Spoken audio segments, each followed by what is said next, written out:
shoe. Who else could it be but your man Louie? Yeah.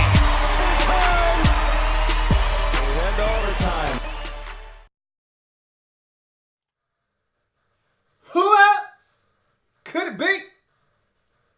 Me, your man, Louie T. Welcome to Monday Night Football Overtime. Bears, Redskins. Got interesting there at the end for a little bit, man. Case Keenum, you got to be the dumbest mother effer.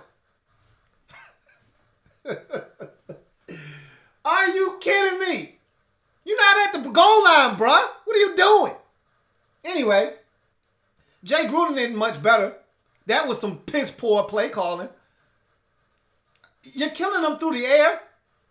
First of all, you didn't want to run AD at the 1 yard line when you should have been running. You running Chris Thompson, who gets stopped two times in a row, but you want to run him on 3rd and 1 when you're killing them through the air. I'm confused. Help me, please.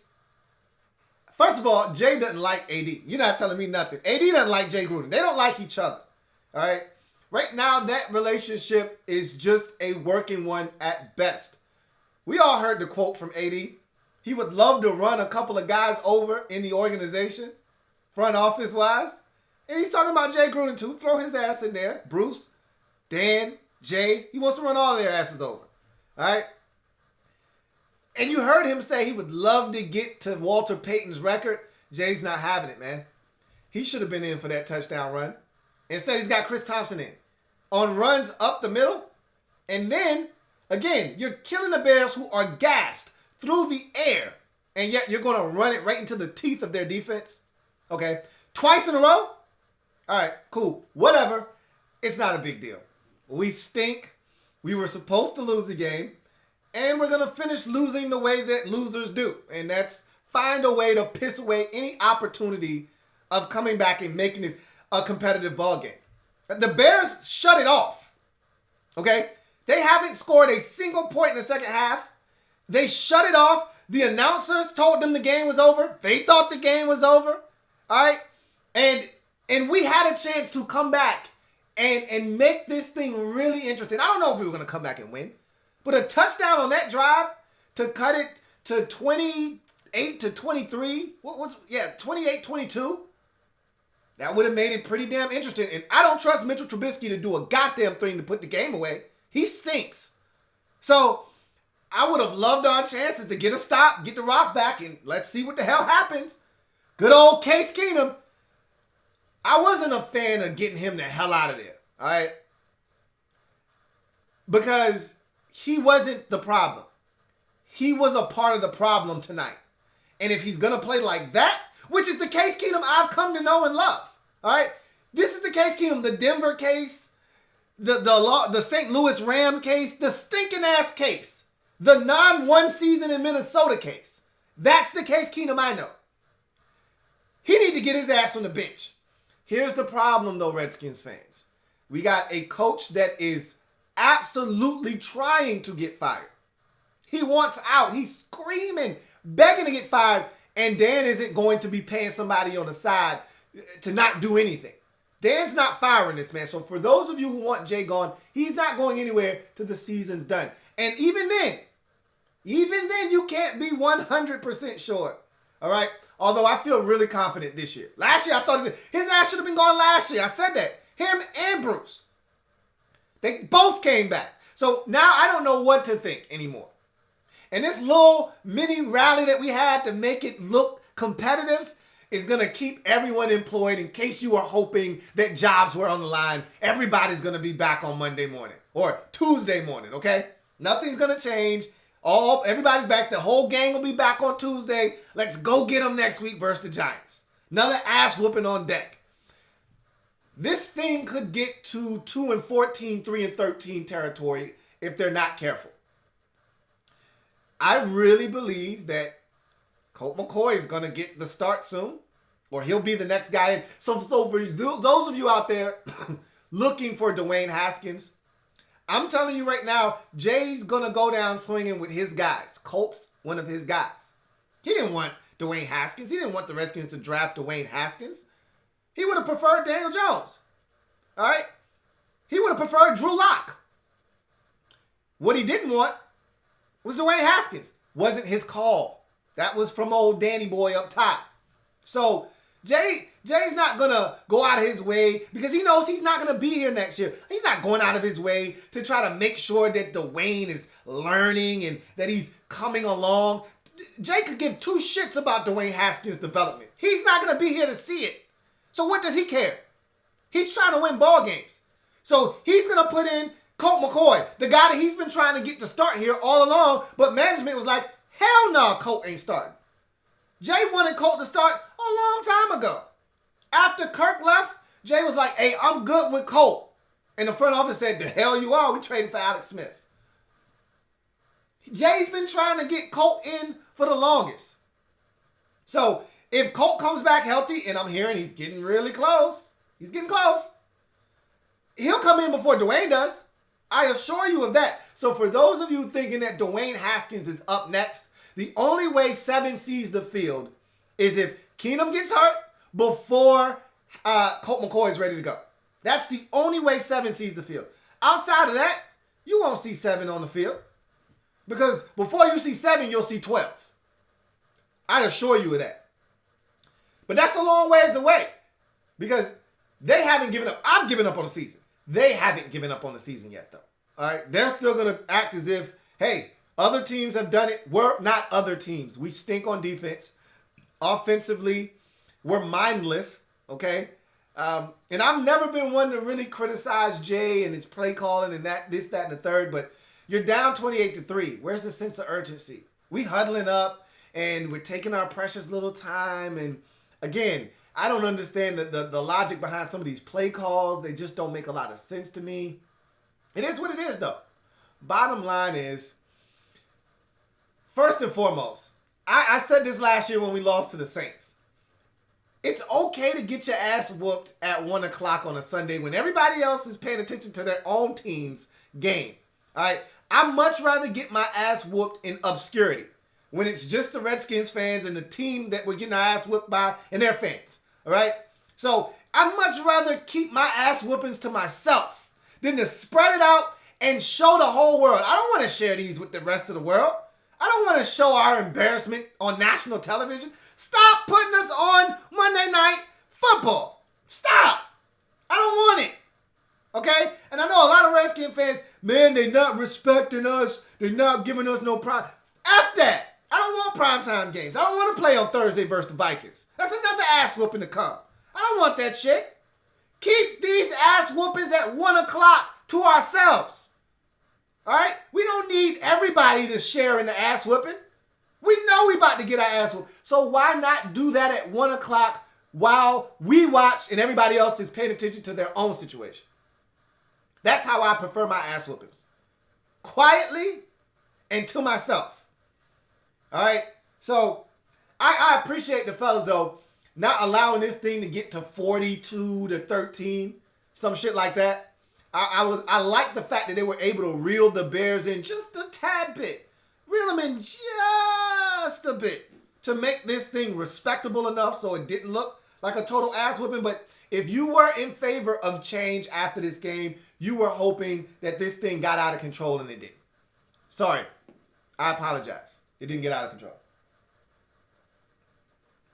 But that's because the Bears aren't that good on offense. But we made them look good in the offense in the first half. That's because the defense made our offense look really, really bad in the first half. And at one point, I said this is one of those insult to injury games because we were dropping like flies. Sheriff went down. You had Chase Rouillet went down. I was like, oh, hell. Here we go with this injury shit again.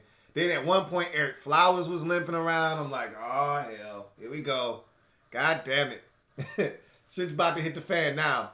But everybody came back. That didn't mean they're good to go moving forward. As we saw with Darius Guice. Guys can play with something wrong, and then tomorrow find out, shit, I'm out for the next 6 to 8 weeks, or I'm done for the season. So, won't hold my breath there, but all in all, I'm not going to vent. I'm not going to rant. If that's what you were looking for, you came to the wrong place. I'm conditioned to this. I'm preconditioned to getting ass whoopings on Monday Night Football. So if you came here looking for an epic rant, you're in the wrong place, man. Wrong place, wrong time, try again. All right? In order for me to get that upset, I would have had to expected something different. I was hoping for a Redskins win, back against the wall. Bears stink on offense. I knew their defense was exceptional, but I was hoping that the offense could just shoot par. All right? Don't turn it over. Don't make an ass out of yourself and force the Bears offensively to beat us. Had we done that tonight, we might actually be winning the game right now. Unfortunately, the offense puked all over itself, putting the defense, which already wasn't good enough to begin with, in some tough, compromising situations. Hell, on one of the turnovers, it went straight to the damn end zone. All right? Defense didn't even get a chance to try to hold up and get a stop. So, for what it's worth, I'm not that upset. I am honestly just looking forward to seeing Dwayne Haskins get in at this point. You know, continue to see Terry McLaurin develop, Cole Holcomb, Jimmy Moreland, and all the young guys. You know, Daron Payne and Jonathan Allen. Hope he continues to get healthier. You can tell he's still compromised out there. He's not himself right now. But I just want to see all the young. I'm ready for John Bostic to get the hell out of there. You know, I just want to see the young boys get opportunities to play and continue to progress.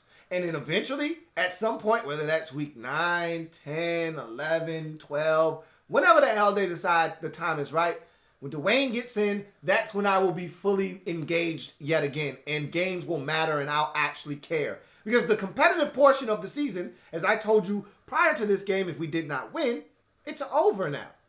Which is really disappointing for me because I look forward to competitive games in October, as most NFL fans should. All right?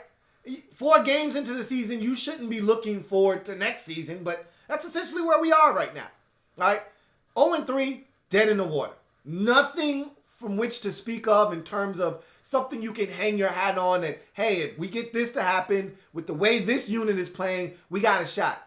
That's why we thought the defense was going to be good, because even if we weren't winning games early and the defense was keeping us in ball games, you thought, well, hell, maybe we'd have a shot. Not the case this year. Simply not the case. Defense isn't any good. So we're not going to be in ball games unless the offense decides to score 37. And our offense, with Case Keenum at the helm, isn't capable of scoring 37 because we still aren't going to be able to get out of our own way. Case Keenum is Case Keenum. Period. End of discussion. So even when he's playing well, there's still going to be some boo-boos mixed in. Some things that you can't help because it's Case Keenum. Not to mention that Jay Gruden on the sideline doesn't really bode well for you being the best you can be as a football team. So, in any event, the Bears, let's talk about the Bears briefly, and then we're going to open up the phone lines. I'll read some comments, and we'll open up the phone lines, let you guys say what you got to say. But, again, not impressed by the Bears' offense. They're not good offensively. This is not the same team we saw last year, because last year's Bears football team actually looked impressive on offense. Mitchell Trubisky actually looked like he was taking steps towards the right direction. And despite him only having like 6 incompletions, he actually, numbers-wise tonight, looks really good. But if you watch the game, those weren't really impressive throws. A lot of his throws underneath, a lot of dinking and dunking. You got to give some credit to some of his guys for making some plays. Allen Robinson on the first third down of the game had to make a diving stab on an inaccurate throw. That Taylor Gabriel touchdown right before the half, that's not a good throw. A good throw, and he scores easily there. Instead, he had to do a toe tap pirouette to get his feet in. That's a hell of a play by Taylor Gabriel. Mitchell Trubisky wasn't sharp tonight, but he played against a defense that allowed him to get off on these short passes, extend drives. I told you the Redskins haven't been able to get teams into 3rd and long. So they were consistently in 3rd and 2, 3rd and 4, 3rd and 3, and it allowed Mitchell Trubisky to continue to throw these short passes to move the sticks. So he was able to pad his little stats and make it look like he had an exceptional night when if you watch the game, he's still wildly inaccurate. He's still not a guy that they can necessarily win with moving forward. But that defense, they can win with that defense. And they've been waiting to create turnovers, haven't had that breakout game. Well, they had it tonight. Sacked and harassed Case Keenum. They were able to pick him off, forced a number of fumbles.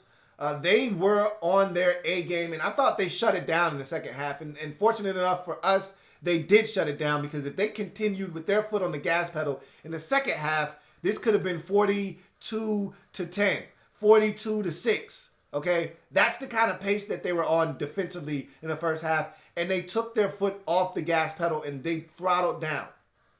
And I'm glad that they did, or else this could have been New Orleans Saints from last year territory. This could have got really, really ugly, but they decided to have mercy on us, and I appreciate that. I really do. Thank you, Chicago Bears, for that gift. All right, that will not good karma will come your way for that. All right. Trust me, that's not falling on deaf ears what you did for us tonight. We appreciate that. And maybe somewhere down the line, maybe against Detroit or something like that, we can help you out later on in the season. I don't know. Maybe we'll be able to return the favor sometime down the line this season. We'll see. I won't make you any promises. I'm not in a position to do that. But we'll see what happens. But we really do appreciate you guys. Seriously. Taylor Gabriel, go have yourself a night, man. Sucks that it ended with a concussion. But first player in Monday Night Football history to have 3 receiving touchdowns in 1 quarter.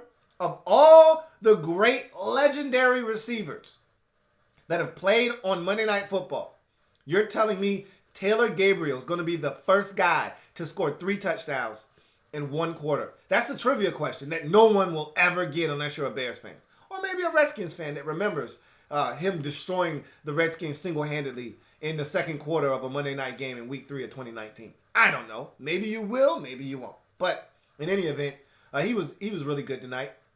And all in all, the Bears, without their right tackle, Bobby Massey, who was ill and didn't play in this game, the Bears, with Akeem Hicks on one leg, essentially, they came out, did what they had to do, took care of business, and that's the way you want to do it with a fragile offense like the Bears have, is go ahead and get a lead, man. Jump on top of those boys. Don't allow this thing to be close where your offense actually has to execute. Take that whole equation out of the mix and put yourself in a position where this game isn't in the balance and your offense has to make plays. And the defense was able to do that early and often, and they get the victory in this game. I think it's 31-15 at this point. And so let's get to some comments in this game. And like I said, when I do decide to open up the phone lines, we're going to keep this nice and short.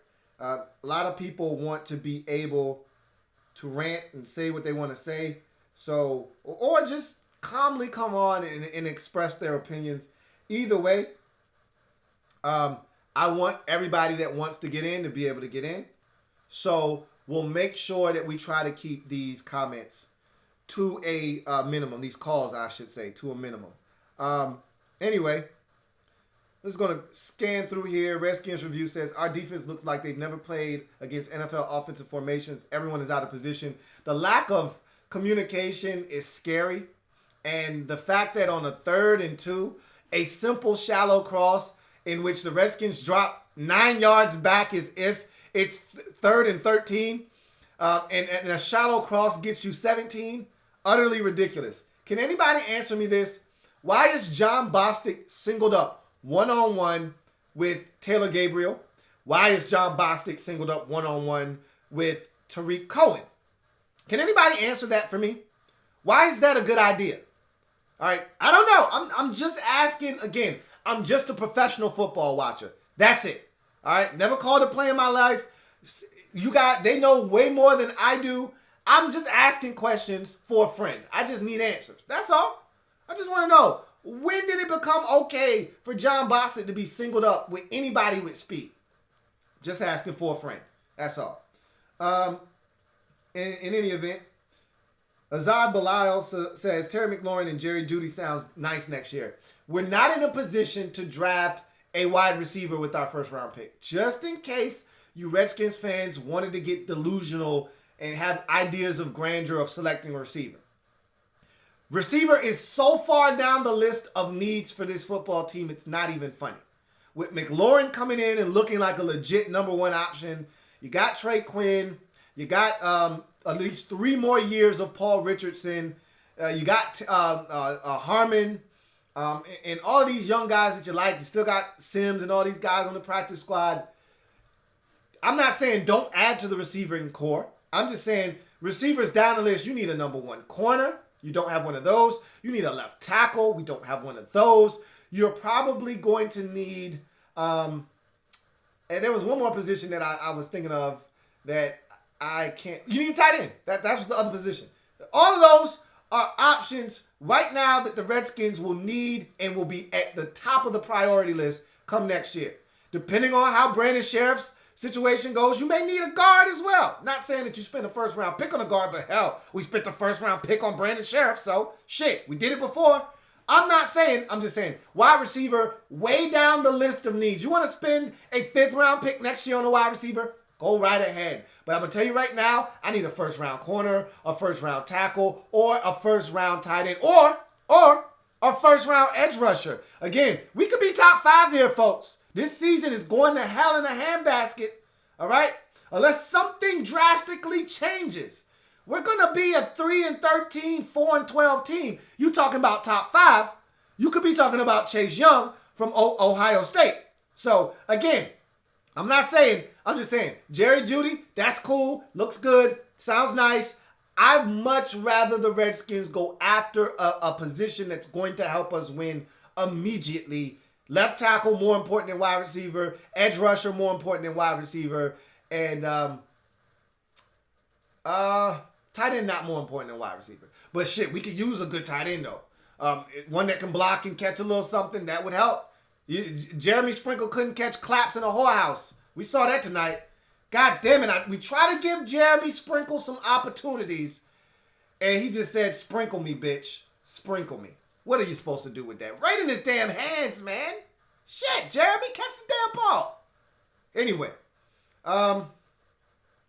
moving right along, man. Big Blue Rising says, that number 17 for the Redskins is really good. Yep, he is. Larry G's the best says, Trent Williams rubbing his hands like Birdman now. No, he actually isn't. He's like, can you please trade me now? Hey, the Browns, I heard, need a left tackle. Trade me there. I'd love to. I really would. But we got a dumbass general manager / team president that's not going to trade him because he wants to have a dick measuring contest and wants to win this game of chicken, which is dumb because it doesn't help your team moving forward. But again, when you have imbeciles in the front office and Neanderthals running the operation, these are the stupid ass things that happen so you can't move forward as an organization.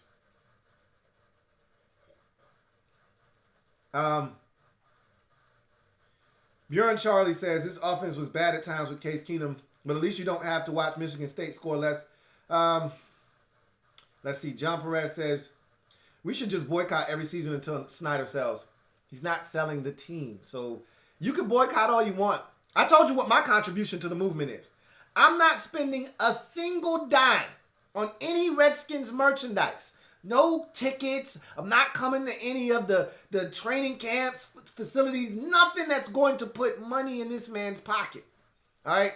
I will watch from the comfy confines of my own home, but guess what? He's still going to get a share of the revenue split. Whether you come to the games or not, he's still going to get his money, but he won't get any of my hard-earned cash from merchandise sales. That he won't get. So that's my contribution to the movement. As I asked you guys a long time ago, what's yours? Protect Sports says we should trade Kerrigan, Williams, and other vets to gain more draft picks. Again, we're not smart enough as an organization to do that. Okay? You're acting as if, and you're assuming that this organization is sound enough mentally with the thought process of building towards the future. And so you're assuming that they get the concept of mortgaging off players that have value for the future. Because we're not going anywhere now. You assume that they're thinking that way, and they're not. That's not how the Redskins organization thinks. You heard the video I played with Michael Lombardi. You heard what he said.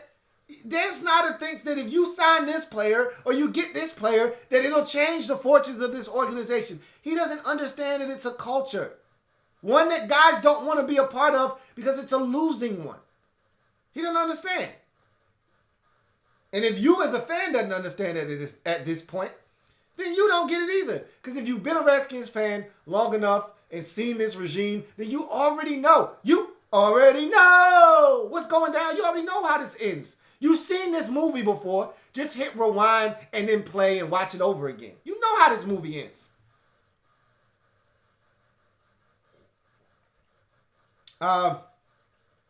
JP says, please get me Chase Young. Him and Montez Sweat would be the next Dexter Manley and Charles Mann. I'd love it. And we're well on our way to having the third pick in the draft or the second pick in the draft. We're not going to beat the Dolphins out for the number 1 pick. I think we actually can beat the Dolphins. Here I am. I think we can beat the Dolphins in week 6. They didn't look half bad versus the Cowboys. I can tell you that much. So we will see. Anyway, Tony Lowe says, why the hell does Jay insist on running screens with AD when it's clear and it's not working? Again, for the life of me, I don't know what the hell. This was the first time I looked at Jay and said, bro, what the hell are you doing out there, man? Are you trying to get fired? Are you trying to get fired? This is the first time I looked at Jay and said, Jay is absolutely clueless right now. Absolutely clueless. He was befuddled in the first half. Didn't know what the hell was going. His head. Did you see his headset? At one point, the damn headset was right here on his damn hat. Not up here where it belongs, but here. I mean, Jay was absolutely flummoxed on the sidelines in the first half. He didn't know who the hell Khalil Mack was. Who's that 52 fella over there, man? He's pretty damn good. He had no idea who Khalil Mack was or how to block him, how to keep him from tearing Case Keenum a new asshole. He had no idea what the hell was going. He didn't know if he was coming or going in the first half. And in the second half, when he had momentum, he didn't know how to even embrace that momentum, how to take full advantage of that momentum. Sickening. It really was. Anyway, let's see. JP says, I was honestly about to cry. When were you about to cry, JP? When were you about to do that? Lamar Stevens says, if Gruden is gone after tonight, who do you think will be the interim head coach? Gruden's not getting fired. Let me reiterate this. I said this at the top of the show, but for those of you in the back, all right, let me say it a little bit louder for those of you in the back so you can hear me. Jay Gruden isn't going to be fired. Neither is Greg Manusky. No changes are going to take place. All right? Let me say that once more. No one is getting fired. But I want to play along with your hypothetical, man. It's a fun game, so I'll play along. If Gruden were to get fired, I think they would promote our offensive coordinator and give him an opportunity similar to what the Browns did last year, except they didn't promote their future head coach in Freddie Kitchens. They promoted Greg Williams, their defensive coordinator.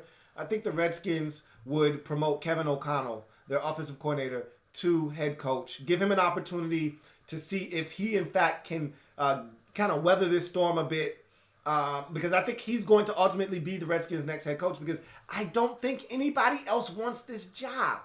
I honestly believe that. I've been hearing a lot of, hey, you back up the Brinks truck for Debo Sweeney or you back up the Brinks truck for Riley Lincoln. What makes you think either one of those dudes who are at prestigious college programs with everyone bowing at their feet, what makes you think that they want to come here and work for this owner? You think they don't hear the voices all the way out in Norman, Oklahoma? Or Clemson, South Carolina? You think they don't hear that this is the worst owner in the NFL? That this is the worst environment to work in? You honestly think that they want to leave their cushy college jobs to come here and coach this organization? They might want a taste of the NFL. They don't want it here in Washington, though. So, again, let's be realistic.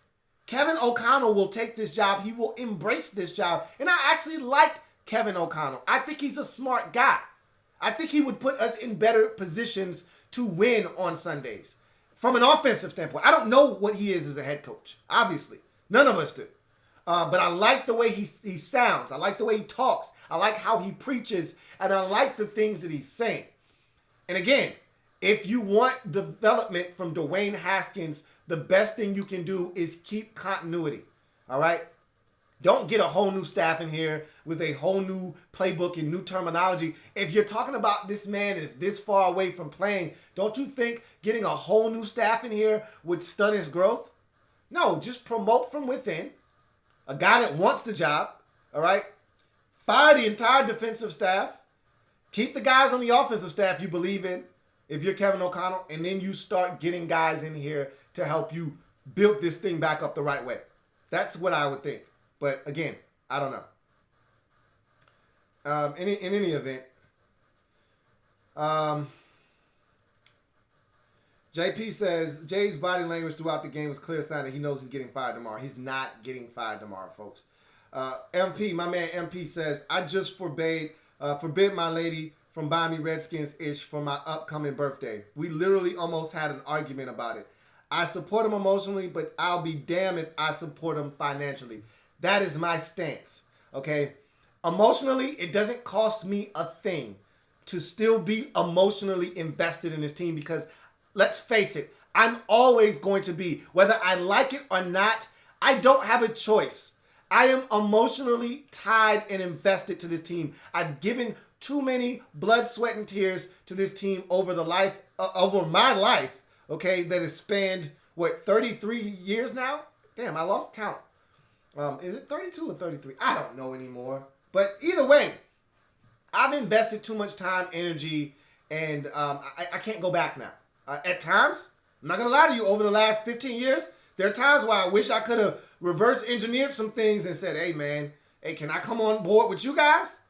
But at the end of the day, I'm too deep in this game, man. I'm way too deep in here now, man. I'm a Redskins fan for life. I can't turn back now. So, yeah, it doesn't cost me a damn thing to invest emotionally, but you won't get a red cent from me at all until changes, and I'm talking swift changes, and then winning, followed by winning, okay? Not just changes, because I've seen plenty of those shits come through Washington. I need winning. And I need an organization that looks to be stable and heading in the right direction before you start getting me to open up my goddamn wallet. So, I'm good.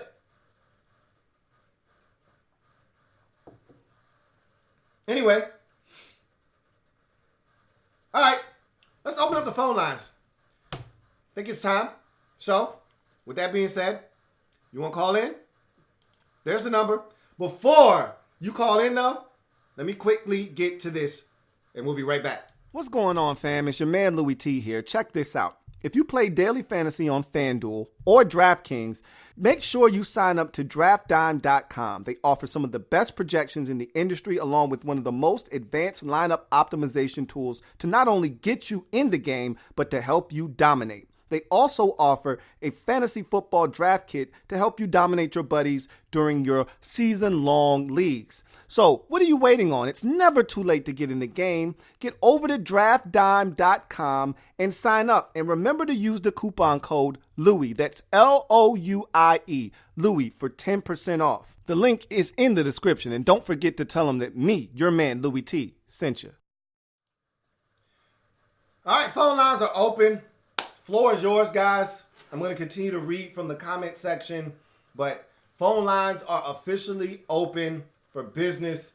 Call in. Again, we're going to keep the calls in terms of time to a minimum because I think a lot of you might want to call in. There are a lot of you who don't want to, which is fine by me, but in any event, floor is yours. You guys have at it. I'll continue to read from the comment section. Protect Sports says, bro, I would keep Tom Sula and promote to defensive coordinator from within, but here's the problem. And hold on, we got a call. I'm going to go ahead and take it.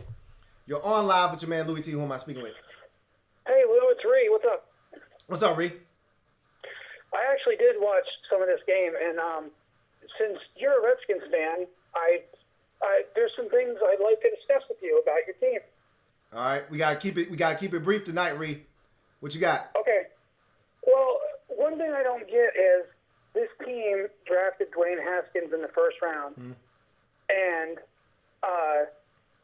they obviously drafted him because they didn't have a stable quarterback position. I understand sitting him. Teams that sit quarterbacks that they draft in the first round, and they have like a future Hall of Famer, I understand making a guy sit and wait. But they drafted him because they didn't have any good quarterbacks. So the best way for him to learn is to get out there and be getting reps. I agree. I mean, so here's the thought process, and I appreciate you calling in, Ree. And I'm gonna tell you like this: in the NFL, if you want to keep your locker room intact, you have to play the guy that gives you the best chance to win. In the Redskins locker room right now, it is a foregone conclusion that Case Keenum gives them the best chance to win as constituted right now. But after the competitive portion of the season is done, which we are pretty much approaching at this point, it shouldn't matter what the players in the locker room care about or any of that stuff. You're not in a position to win and do anything of note this season. So now your focus should shift towards the future, which is playing Dwayne Haskins because he is the future. So initially, Case Keenum gives you the best shot to win. And if you want the veterans in your locker room to give you the best effort, then you need to play the guy that gives you the best chance to win. Well, my mentality on that is so Jay Gruden and your front office, Bruce Allen and whatnot, they all drafted Dwayne Haskins. And if you weren't confident that he'd be ready, or that you could get him ready to be a week one starter and for the locker room to get behind him, if you weren't confident that he would be ready, why'd you draft him? Well, Jay Gruden didn't want him. Let's get that straight right now. Jay Gruden didn't want any parts of him. This was our owner drafting him number 15 overall. You know, Jay would have much rather selected Montez Sweat at 15 and kept it moving. He wanted no parts of. He would have much rather taken Drew Lock in the second round. Would Jay Gruden have? He didn't want any parts of Dwayne Haskins at all. He told us that in Indy. So it's no secret he didn't want Dwayne Haskins. Dwayne Haskins was forced upon him. So Jay wasn't going to go out of his way to try to get him up to speed and get him ready to play. You see Jay on the sideline, he's standing there with his arms crossed. He looks like a lizard. Hey, Jay is ready to go, man. Hey, Ree, I appreciate you calling in, man. Thanks a lot. All right, man. Peace. Yep. Jay wants out. You can see it, man. Jay has had enough, and I'm not mad at him.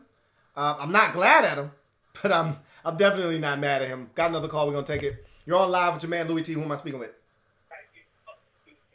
Yes. What's going on? Louie. Who am I speaking with? Louie T. What's up? It's Louie T. Yes. Who am I speaking with? Speaking with Mike. What's going on, Mike? Yeah, I'm real pissed off at the way that the game went tonight, and I'm just got a few things I want to get off my chest. Man, shoot. First of all, I'm pissed off because the way we started out the game and the way we played the second half was two different things. Yep.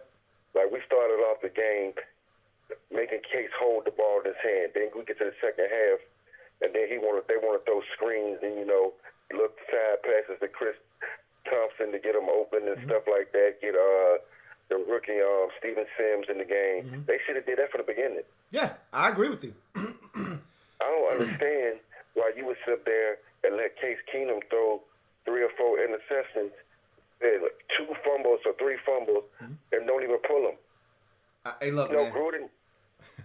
Go ahead. I'm listening. Preach. Gruden is not going to make the call to take Case out the game, to not start Case Keenum. Daniel Snyder has to force him to put Haskins in the game. Yeah, you're right. I totally agree with that. If Jay has it his way, he'll play Colt before he plays Dwayne. I've said that. And I truly believe that's what's next. Unless Daniel Snyder gets out of the box. And I don't even know if I really want that. But at this point, Jay's not going to be around. So I don't really care if Dan gets involved. But the only way that Dwayne jumps the line, because the line goes Case, Colt, and then Dwayne. The only way he jumps line is if Dan comes down and says, no, you're not putting Colt in the game. You're going to put Dwayne in. But you know what the worst thing about this game is to me so far is the way our defense was put in situations that make us look like we had a bad game on defense. The defense played pretty good. We had a chance to come back in this game. Yeah, the Bears. For Case Keenum turning the ball over 4 or 5 times, we would have been back in this game. Yeah, the defense wasn't terrible tonight. It wasn't good though. It wasn't terrible. We would have gave up about 14 or 17 points at the most. the defense gave up the touchdown right before the half. They gave up the long drive to the second Gabriel touchdown, the first great Gabriel touchdown, and the last Gabriel one. touchdowns, they put us in position. The offense put them in the predicament where they had to cover a short amount of field. The second one they did, not the first one and not the last one. Yeah, the second one was when they had the interception, or it might have been the fumble, and it was the fumble, the Khalil Mack forced fumble that put him in the position on the second one. Now the third one, Josh Norman got toasted again down the sidelines. Josh Norman, I swear for God, out of every player on our team, he needs to sit down. Yeah. He needs to sit down.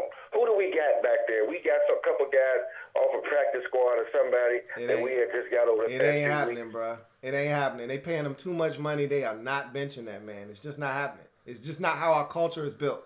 I watched Greg Williams bench a cornerback that was the highest paid corner a couple of years ago in Trumaine Johnson on Monday night.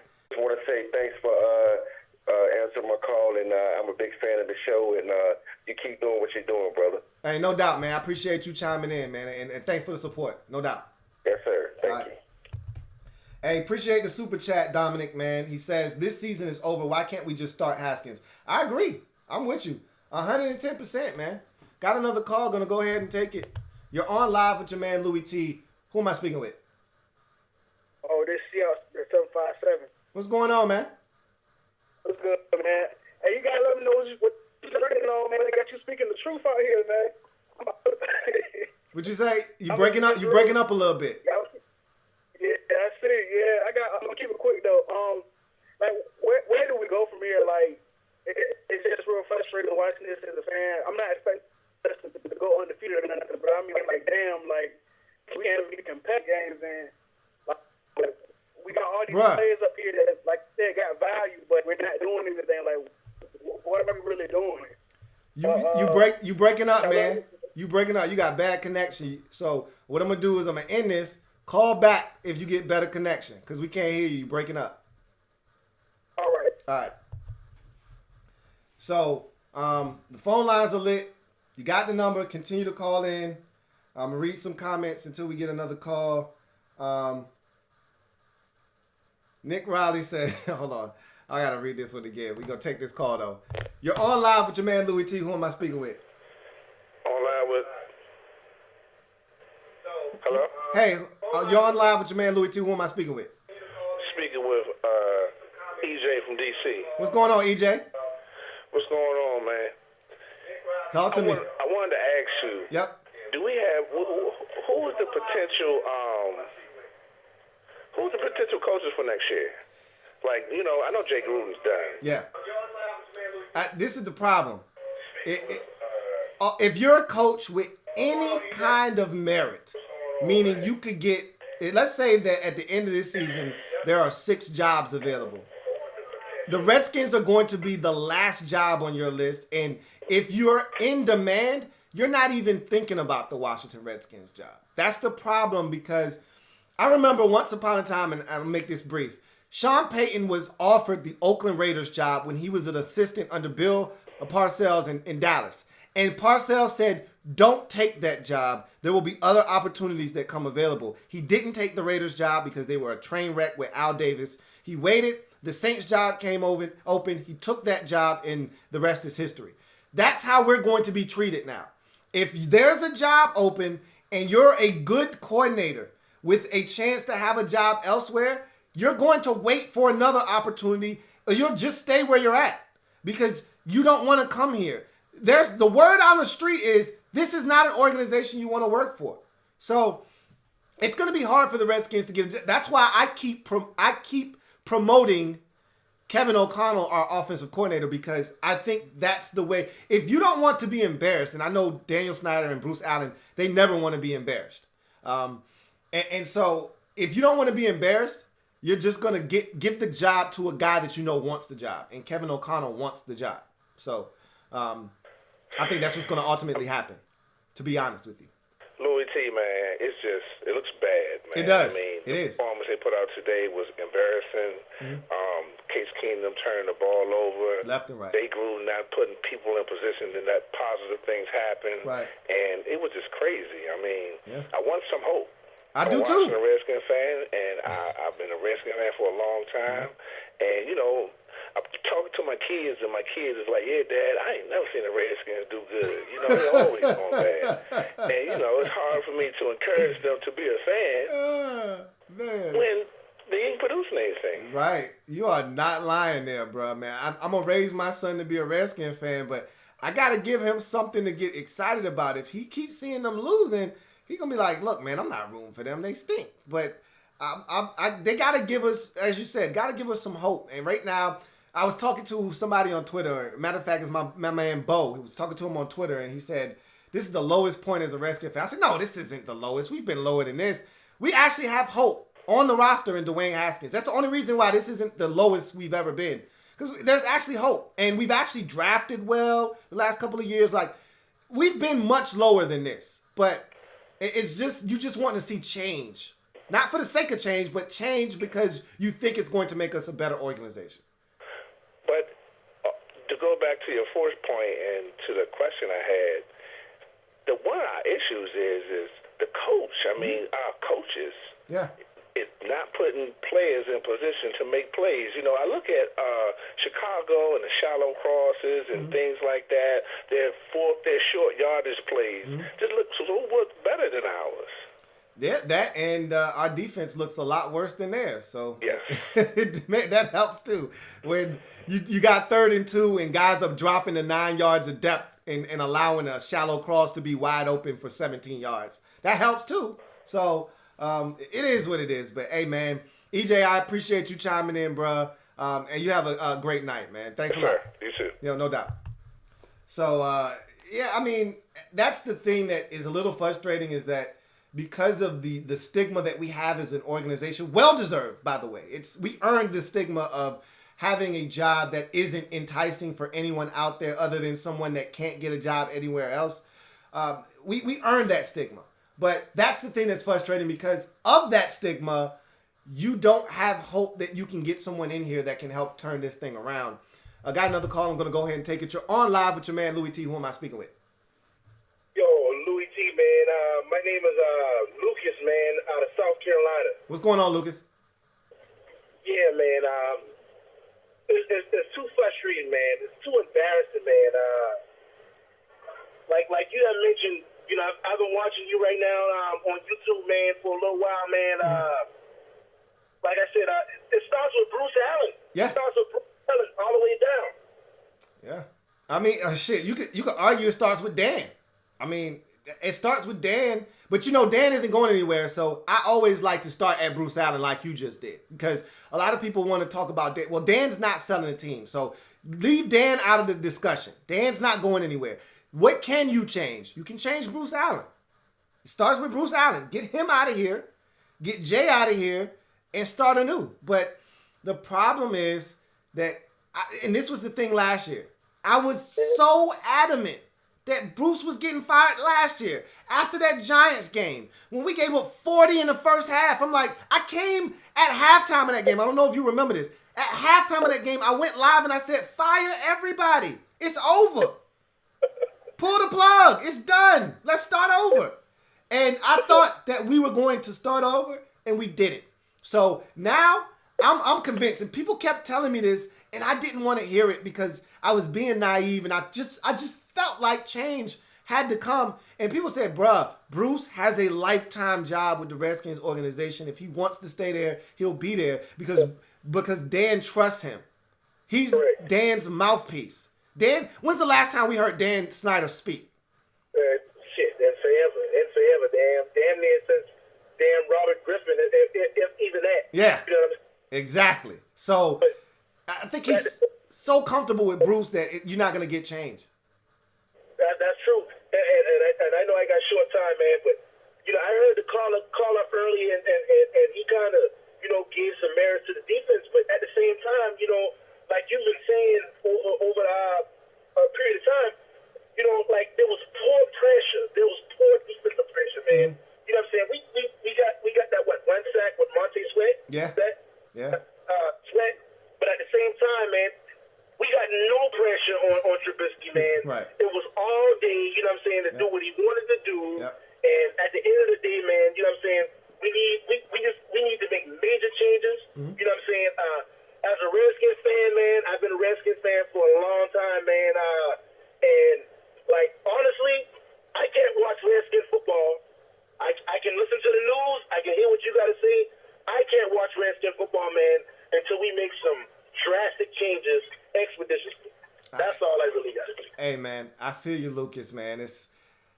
I wish I could tell you that they were coming, but, bruh, with this organization, expect the unexpected, man. So, as bad as it is, you would think that change would be coming. With a normal organization, changes would be coming, but with this one, we've seen a lot of crazy things happen, and nothing happened. So, could be more of the same. But, hey, Lucas, man, I appreciate you chiming in, bruh. Hang in there, man. Hang in there. Hey, you me again, man. HTTTR, man, all day long, man. You know what I'm saying, man? Keep representing, man. You know what I'm saying? I'm watching you. No You know doubt. what I'm saying? Hey, let's keep it going, man. No doubt, man. All day long, all day strong. All right. Lucas said he can't even watch the games anymore, man. My man EJ said, look, I'm trying to get my kids on board, and it's hard because we stink. I get it, man. I get it. I understand the plight right now of Redskin fan, man. It's tough. It's tough out here on these streets, man. It's wild. Got another call. Let's go ahead and take it. You're on live with your man Louie T. Who am I speaking with? Lamar from Charlotte, North Carolina. What's going on, Lamar? Can you hear me? Turn your monitor down. It's loud in the background. All right.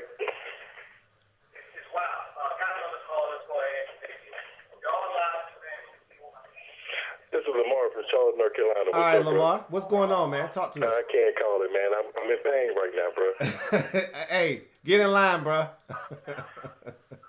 All right, let me turn the volume down. I'm sorry about that. It's I'm in good. pain right now, bro. I am. Yeah, get in line, man. We all are.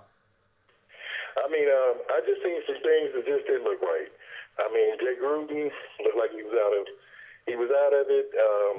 Josh Norman needs to be traded. I mean, let's just call a spade a spade. The guy's being burnt. I'm so frustrated right now. I mean, I've been a Redskins fan all my life. Right.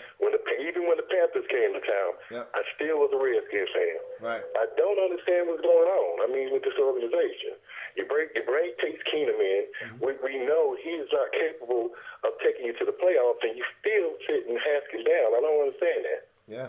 So as I explained earlier, in order to have a locker room be behind you as a head coach, you got to put the guy out there that they believe is the best, gives you the best chance to win. And I mean, you even heard Adrian Peterson say it during the training camp that, you know, he felt like it was Colt that gave them the best chance, but Colt got hurt. And then he also talked about Case Keenum. He did not talk about Dwayne Haskins. He talked about him having a bright future and all of that good stuff, but he didn't want Dwayne Haskins in the game. And if you wanted the veterans in the locker room, because you got to think about it like this. We want to see Haskins because we know he's the future. The players in that locker room don't care about the future. They care about now. They want to win now. They're preparing every single week. They're going hard. They're watching film. They're in the weight room, all in preparation to try to win on Sunday. They could care less about what happens next year.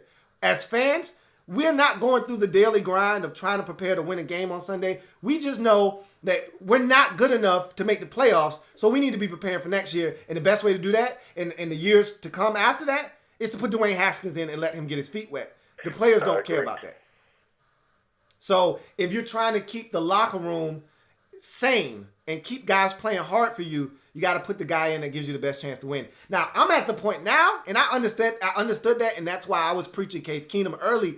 But now that we're 0-3, and it could get ugly now. Giants look good. They got their rookie quarterback. It's going to be a lot of nonsense this week with Daniel Jones playing the way he did last week and Haskins still on the sidelines. You're going to hear a lot of that this week.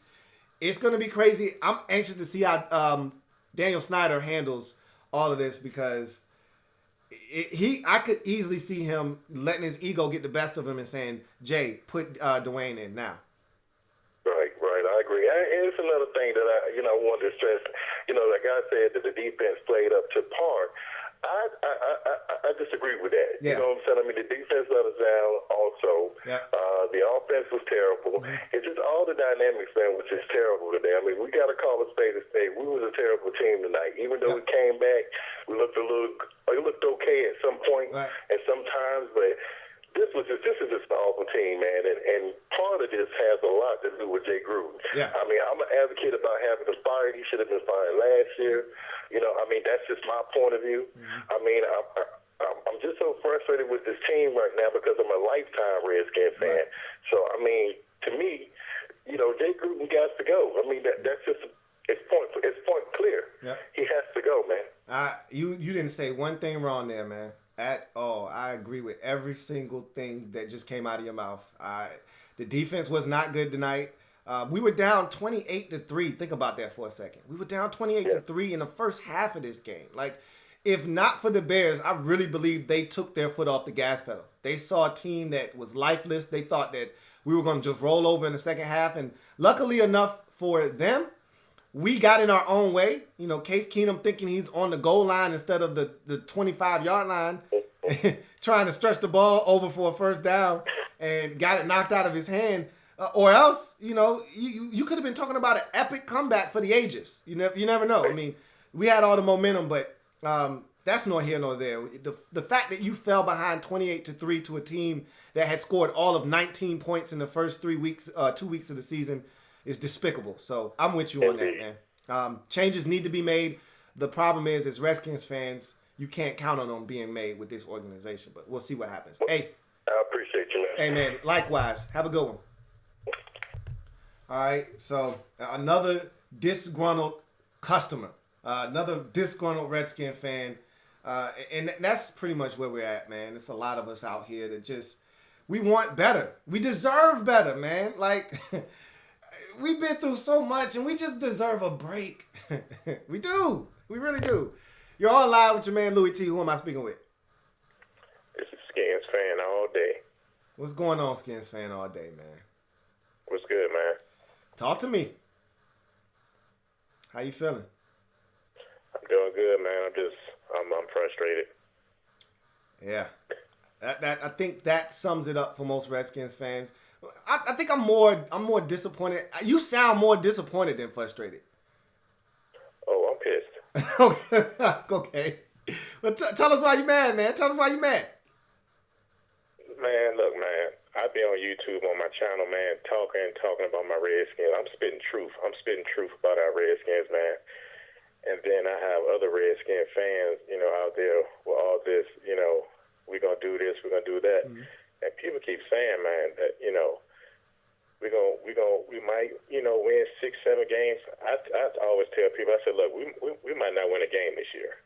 And the reason why I say that is because we still have the same coaches. We brought back Jay Gruden. Mm-hmm. We brought back Minusky. Mm-hmm. Bruce Allen's still here, of course. Mm-hmm. And then the medical staff. Until something changes in the front office, we're not going to win nothing, man. I mean, the locker room, I can imagine what's going on in the locker room. Of course, Jay Gruden do not want to win. It is obvious. Your best running back, Adrian Peterson, you don't want to run him. I mean, You're not calling the right plays. But Nusky not calling the right plays. Yeah. What's going on? Yeah. I'm tired of it. Some got to go. Somebody got to do something. I feel like driving up there myself. You know what I'm saying? And knocking on Jay Gruden's door and just take him out in the parking lot. Hey, Minusky too. Hey, look. Hey, look. You know what the bad part about tonight's game was? The run game actually wasn't that bad. This was the first week. But they went away from it. They went away from it. Especially with Case Keenum struggling the way he was. The one thing that actually was working early, coincidentally enough, the one thing we haven't been able to do well, the run game was actually working.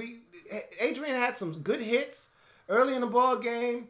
I didn't think that the run, in past weeks, we would get a holding penalty or it would be a no gain or a loss of 1 or a gain of 1. It was gain of 3, gain of 4. They were keeping us on schedule offensively. I didn't think the run game wasn't a problem. At one point, he had 9 carries for 31 yards. not quite 4 yards a pop, but he wasn't that far away. And Chris Thompson had a couple of good hits early. I just thought the run game was actually solid, and Jay just totally went away from it. And why is that? You see what I'm saying? I don't know. Especially with your quarterback struggling, getting hit, throwing interceptions, fumbling, you would think you would want to take pressure off him by running the football a little bit more. But I mean, that's and just. I don't like Case Keenum. Case Keenum trash to me, straight up. Yeah, I've been saying that since we first signed Case Keenum. Yeah. Everybody, oh, come on, Skins fan, you gotta give him a chance. I said the man is trash. Yeah. Look at his record. I said the record speaks for itself. He was never supposed to start. Go ahead. He was never supposed to be the starter. If Jay had his way, Colt would have been the starter. But Colt can't stay healthy. Case Keenum was brought here as an insurance policy for Colt McCoy when he got hurt. Because we knew Colt was going to get hurt. It wasn't a matter of if, it was when. But Jay was ready to rock with Colt until he couldn't play and got hurt. And then Case was supposed to come in for spot duty to bridge the gap between Colt and Dwayne. But as fate would have it, Colt got hurt. Was never really healthy from last year when they mismanaged the injury then and the surgery and all of that stuff. And so he never was fully healthy. And they didn't want to put Dwayne in. And so Case ended up being your starter by default. So, it is what it is. I don't think we're going to win a game this year. Watch what I tell you, man. I'm serious. If we don't beat Miami, then you can make that claim. I can't see us losing every game this year. We're terrible. We're not that terrible. If we lose to Miami in week 6, then you can call back and we can have that discussion. I don't think we're Okay, watch this. Watch this. Okay. All right. Watch this now. You say you don't think we're going to do it to Miami. If we lose to Miami, then we can have the 0-16 discussion. I will have that discussion with you, seriously. Hey, man, Skins fan all day. I appreciate you, bro.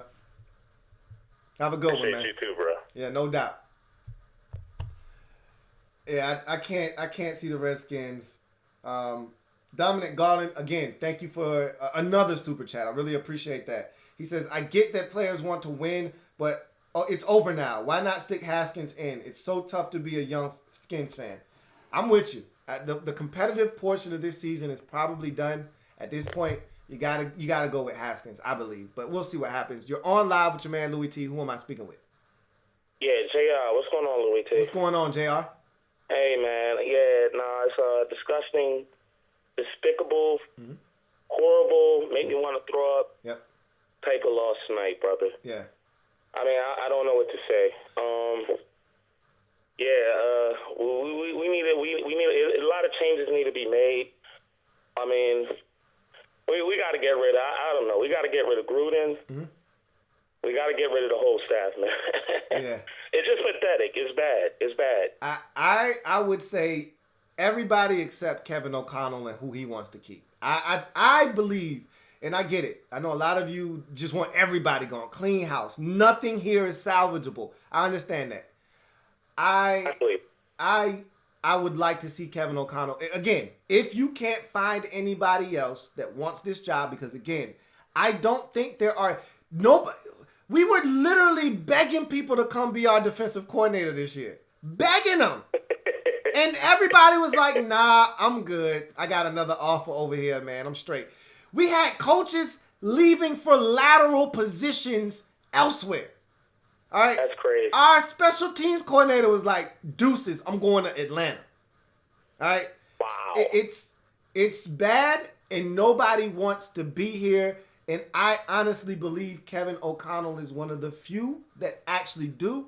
And I actually think he might have something. Like, the Redskins don't want to let the next Sean McVay leave the building. They think he can be that type of guy. I hear a lot of Sean McVay in him.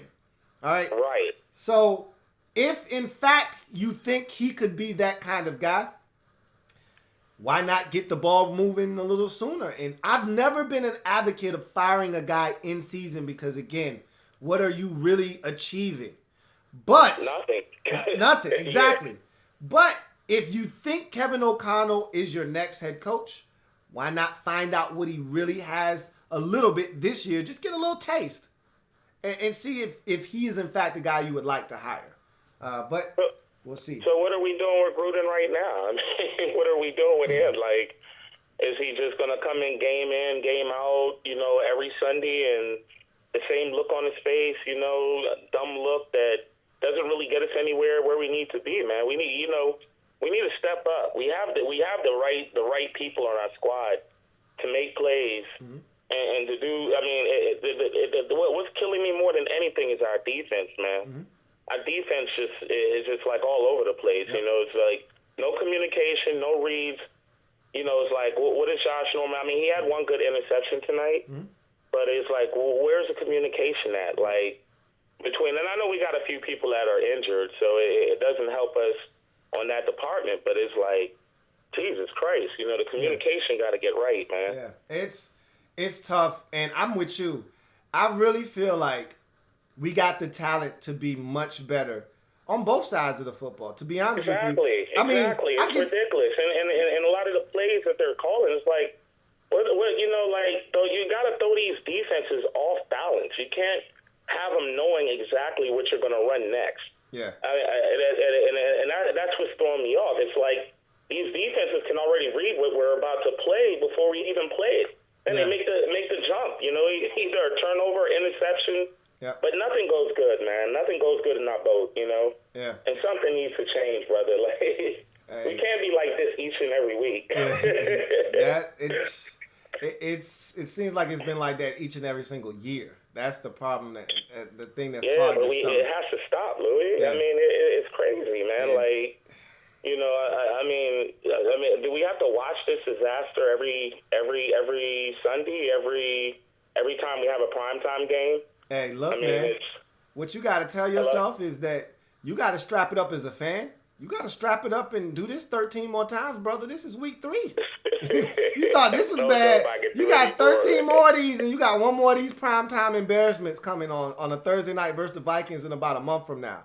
So if you thought this was bad, it's more of the same coming, bro. This ain't week 12. This is week 3. My God, man. It's a long season, man. Man, we just been getting eaten. We've been. I mean, it's just.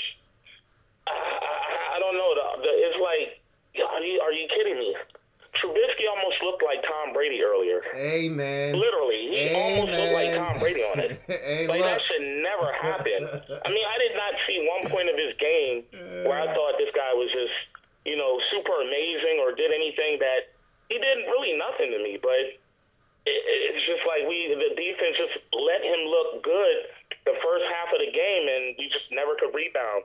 Bruh, we tried to get back, but the man came into the game with a 50% completion percentage. The man went 24 of 30 at one point. I don't know what he ended up finishing with, but when I came and sat down in front of this camera, the man was 6 incompletions for a dude that was at 50% completion percentage. The man had 20 or 30, 24 or 30.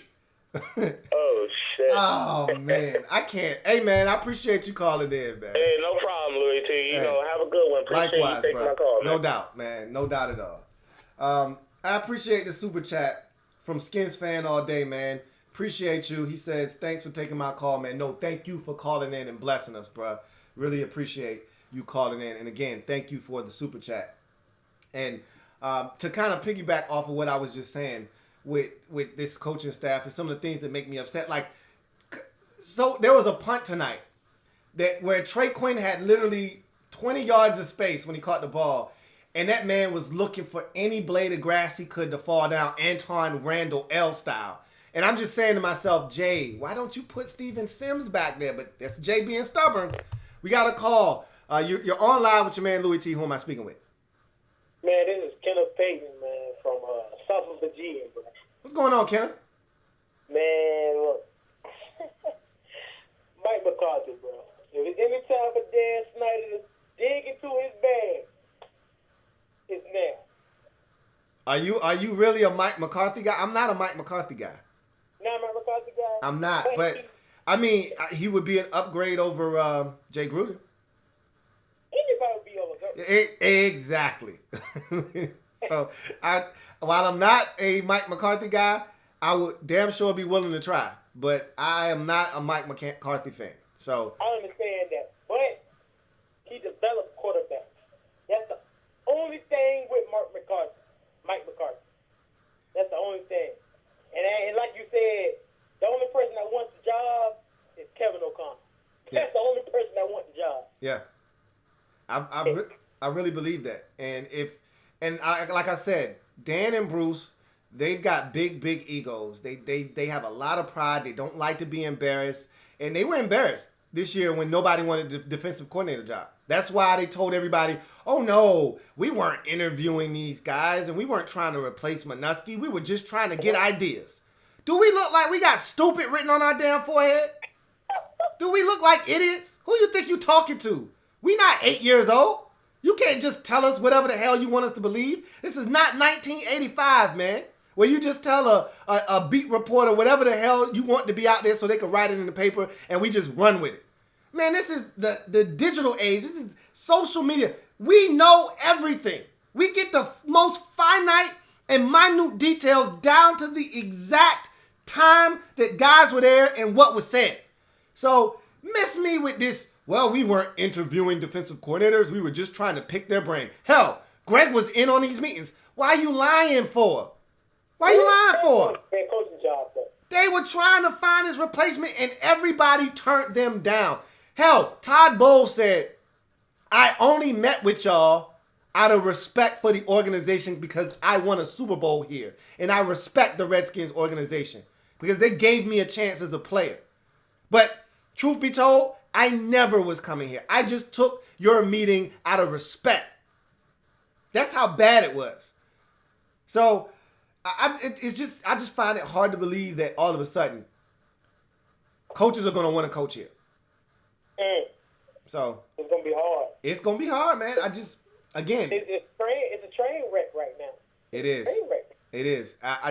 That's why I keep talking about Kevin O'Connell, because the Redskins are going to hire someone that they know wants to be here. They're not going to hire someone or go out looking and then end up with that Jim Fossil type of situation and then end up with Jim Zorn. You know what I'm saying? Like, they don't want to do that again. So we'll see what happens. I think Kevin O'Connell. I just want Kevin O'Connell to coach a game. Just call a game one time and see how it goes. I just want that one time, but it would never happen with Jay Gruden under head coach. It would never happen. Yeah, no, you're not gonna get that. Yeah, Jay's gonna go down swinging. Hey, well, I don't know what Dan's gonna do, but we got 2 more games left before something's gonna happen. So I'm gonna just leave it like that. But thank you for taking my call. Hey, no doubt, man. I appreciate you. Thank you. Yep. So, interesting times, man. Really, really interesting times. I never thought tonight we would give up 31 points to the Chicago Bears. I didn't think that would happen.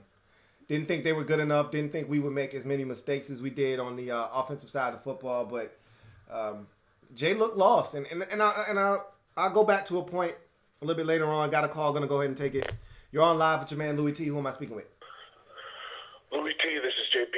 What's up, JP? What's going on, man? Hey, I've tried to call him for a while, man. These lines are busy as hell. Hey, look, man. You knew tonight. Like scorned customers, man. Hey, look, man. You knew tonight the phone lines was gonna be hot. Okay, it was gonna be lit because there's a lot of disgruntled Redskin fans out there. And as I said, I like to keep my ass whoopings discreet. I don't want everybody knowing my business. But now that it's out and everybody's out here and able to see it, you were gonna get a lot of disgruntled Redskin fans calling in. So that's what happened. But I'm glad you were able to get through, man. So go ahead and talk to us about how you feeling right now. Hey, man. But anyway, thanks for taking my call again. I love the content, love what you do, and keep it up. But I just I'm trying my very best to not go crazy right now. I've obviously got, I know it's like 12 o'clock right tonight over here in New Jersey. And, I'm not going to lie. I'm disgusted, bro. Yeah. Absolutely disgusted with this performance. Yeah. I'm gonna try to keep it as brief as I can. If not, if I go for too long, feel free to stop me. Yeah. What the hell is wrong with this team, this organization, man? I know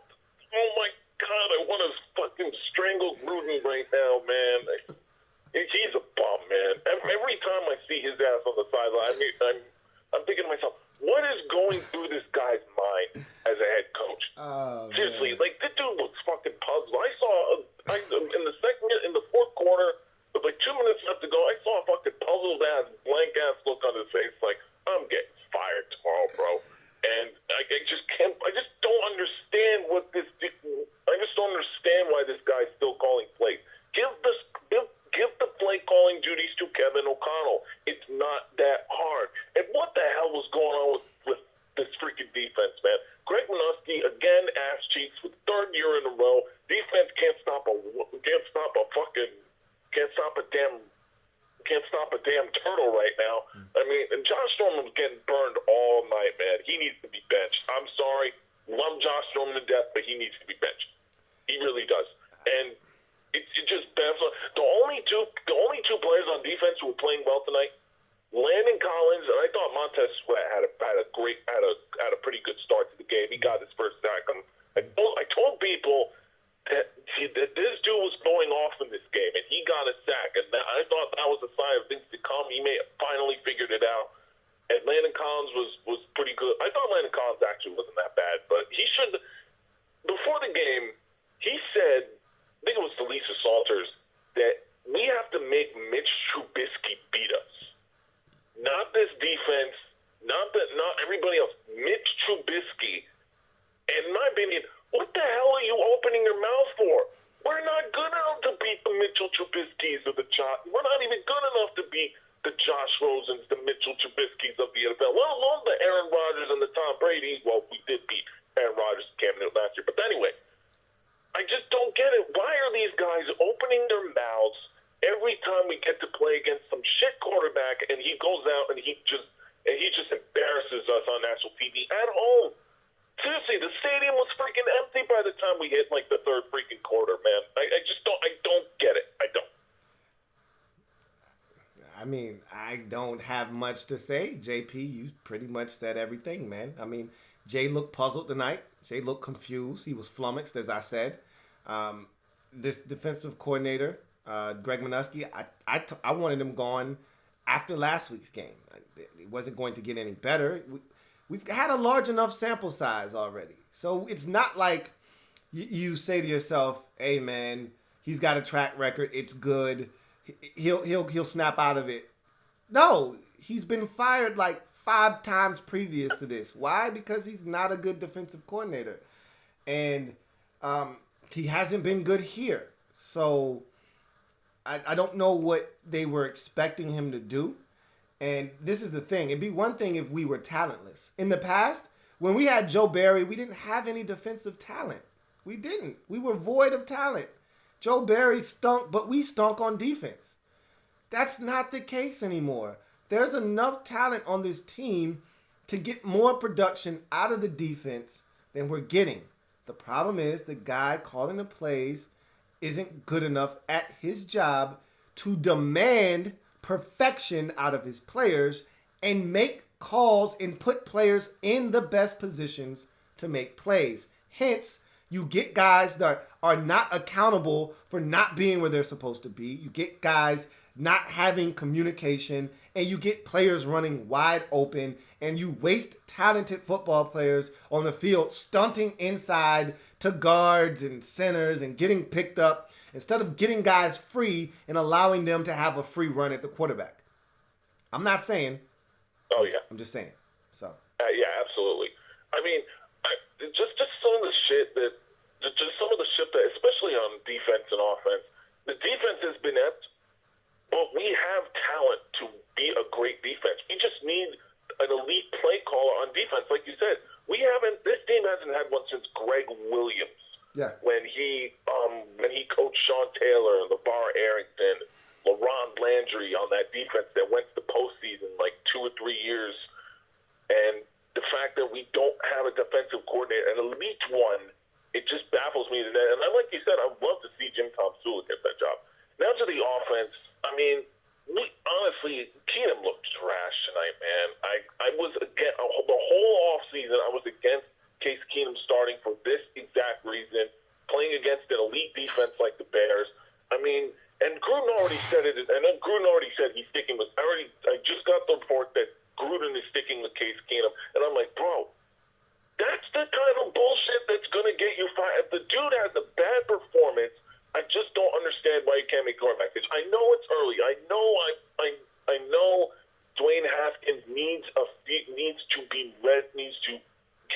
on the field until he's ready. But after seeing what I saw tonight, why don't we make the change now? The season's probably lost at this point. But I do have to say that Terry McLaurin, he played outstanding, man. Again, his third straight game with a touchdown to begin his career. We may finally have a legit wide receiver after getting nothing out of Josh Johnson. And the fact that, and plus, I don't know if you heard this. I think I sent this to you on Twitter yesterday while I was at work. Jordan Reed's NFL career is in jeopardy with the I think it's a 6 or 7 concussion that he suffered. And honestly, I blame Jay Gruden for even playing this guy in the preseason in the first place, and then Keanu Neal comes out of nowhere and just slams into him in the head. And bro, I'm saying to myself, Gruden, this dude has 6 concussions in his career already, and he's not even in his 30s or something like that. I don't know what age Jordan Reed is, but what are you doing, Gruden? You know this guy has an injury history. What are you doing playing him in the meaningless preseason, especially after the great training camp that he had? I just don't understand sometimes with this coaching staff. But anyway, and here's another thing I want to make a point. There was an opportunity for the Redskins to get a first down in a key situation on a 4th and 2 instead of I sent this photo to you on Twitter. Keenum has the ball with Adrian Peterson right behind him. There's a wide open lane on the right for Adrian Peterson to go through, but no, the motherfucking Keenum leaps over the line to try to get it, and he gets the ball knocked out of his hands by Danny Trevathan, and it's a fumble. And I'm like, bro, you got a Hall of Fame running back right behind you, getting ready to take it to the house, and you try to leap the line and try to get the first down when you know you're gonna get knocked in the face by this Bears defense that was already playing on fire. I just don't get it. Either that's bad play calling or that's shitty play. I don't know. It's a combination of both, JP. We feel you, bro. Hey, I appreciate you for chiming in, man. Have a good one. Hey, man. Hey, no problem, man. Yeah. Good night. Look, I totally get it, and I wasn't a fan of the play calling tonight. And Terry McLaurin is a beacon of light in what is a very dark and despair time as a Redskin fan. Okay? Terry McLaurin is definitely a ray of hope. And what we have to hope as Redskins fans is that, Terry McLaurin and Dwayne Haskins rekindle that magic they had at Ohio State together for many years to come. You're on live with your man, Louie T. Who am I speaking with? Yo, Louie T, man. This is Tony, man. I'm out of South Carolina, man. What's going on? All right, man. Yeah, man. I got just a few questions, man. With Jay Gruden, man, like you mentioned, like he's not going to get like. What's your expectations on him, man? As far as like, how long will he last? Like, are we going to go 0-5 or 0-6? Like, what's good?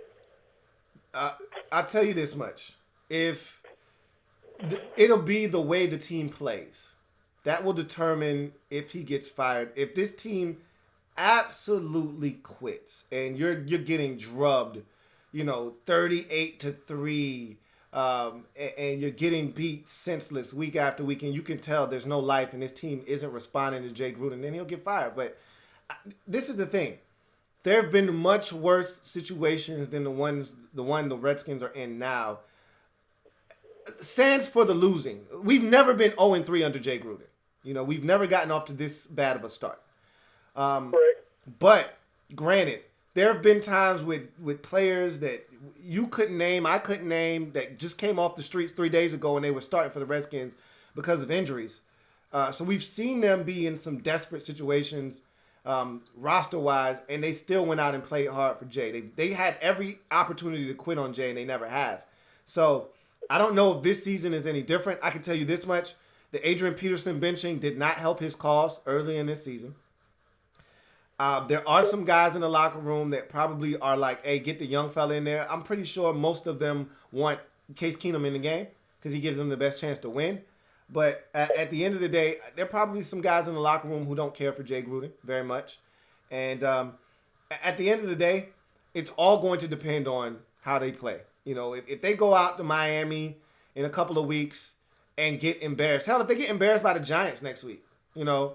Oh yeah, well, we're not gonna win against the Giants. I don't believe that at all. I don't either. But it's one thing to not win; it's another thing to get embarrassed. If we get embarrassed by the Giants next week and then follow that up with another ass beating at the house by the Patriots, then you follow that up with another loss to the Dolphins. Yeah, I think at that point you're at 0-6 and you're probably staring at Jay Gruden being fired at that point. Okay, so we gonna stick with him, man. You know what I'm saying? And I'm not trying to go outside of football or whatever, but what do you think what's your expectations of what he's gonna say? You know what I'm saying? Come Monday, you know what I'm saying? Because we all know that he's disgruntled. He doesn't like to really, you know what I'm saying, say what he needs to say. You know what I'm saying, to the tabloids. You know what I'm saying, when they're trying to figure out, hey, what's going on? Like, why do you do this? Like, what do you feel like he's going to say that's going to try to convince us that, you know what I'm saying, we weren't watching football tonight, Redskins football tonight? He's not. I mean, you're going to get the same thing you've got. Jay's one look. This is the thing I've respected from Jay Gruden since he's been our coach. Jay's been pretty consistent since he's gotten here day one. He started out as a coach that pretty much said how he felt, and they had to rein him in. They had to reel him in because he told everybody that Robert Griffin III pretty much wasn't an NFL quarterback, wasn't capable of running the plays and doing what he needed to do, which I honestly didn't have a problem because Robert was out of line. He was out of pocket. He was blaming people. He wasn't taking responsibility for his own actions. And so I didn't have a problem with him doing what he did when he did it. At the end of the day, though, Jay's always been pretty consistent in keeping the same message. Hey, we're we gotta be better. You know, we weren't good enough. I wasn't good enough. The coaching staff wasn't good enough. The players weren't good enough. We gotta improve. He's not going to give you any reason to feel confident that things are going to change. He's just going to tell you that we weren't good enough, which we already know. And that's pretty much what he's done since he's gotten here. Is he hasn't given you confidence that he's going to be able to change anything. He's just willing to admit we're not good enough. So what's your thoughts with Rob Ryan actually being the defensive coordinator? I'm not a fan of that. Again, I wasn't a fan of Greg Minuski being a defensive coordinator, but beggars can't be choosers. At this point, if they made Rob Ryan a defensive coordinator, what the hell are you going to do? I mean, it's in season. It's got to be somebody on the staff. It's got to be somebody that wants it. Jim Tomsula doesn't want to be the defensive coordinator. And I talked about this on the Redskins Nightly News today, but him and Jim Tomsula and Greg Minuski are best friends. And if you fired Greg Minuski, Tomsula definitely isn't going to want to be the defensive coordinator. He might not even want to be here. The only reason he came back, because he wasn't under contract initially. He did not have to come back. The only reason Jim Tomsula came back was because Greg Minuski was still the defensive coordinator of the Washington Redskins. If they would have gotten rid of Greg Minuski, then Jim Tomsula wouldn't have come back. So, and again, you see how hard it was for them to find a linebacker coach and a defensive back coach. They didn't want to have to find a defensive line coach too. So. Yeah. So, I appreciate that, man. I appreciate, you know what I'm saying, you telling me, because my question, really, it's like, how long do we put up with what's going on? Because, like I said, you made a perfect statement not too long ago when you said when you're expecting the same results and you're not making any changes, you know, you're insane. But then I feel like, you know, why are we expecting anything different when we're going to continue on the same path with the same coaches and the same playmaking and everything? And it just doesn't make any sense, man. But I appreciate that, man. And, it's hail to the Redskins all day, man. All right. Ain't no doubt, man. Appreciate you chiming in. All right. Have a good night.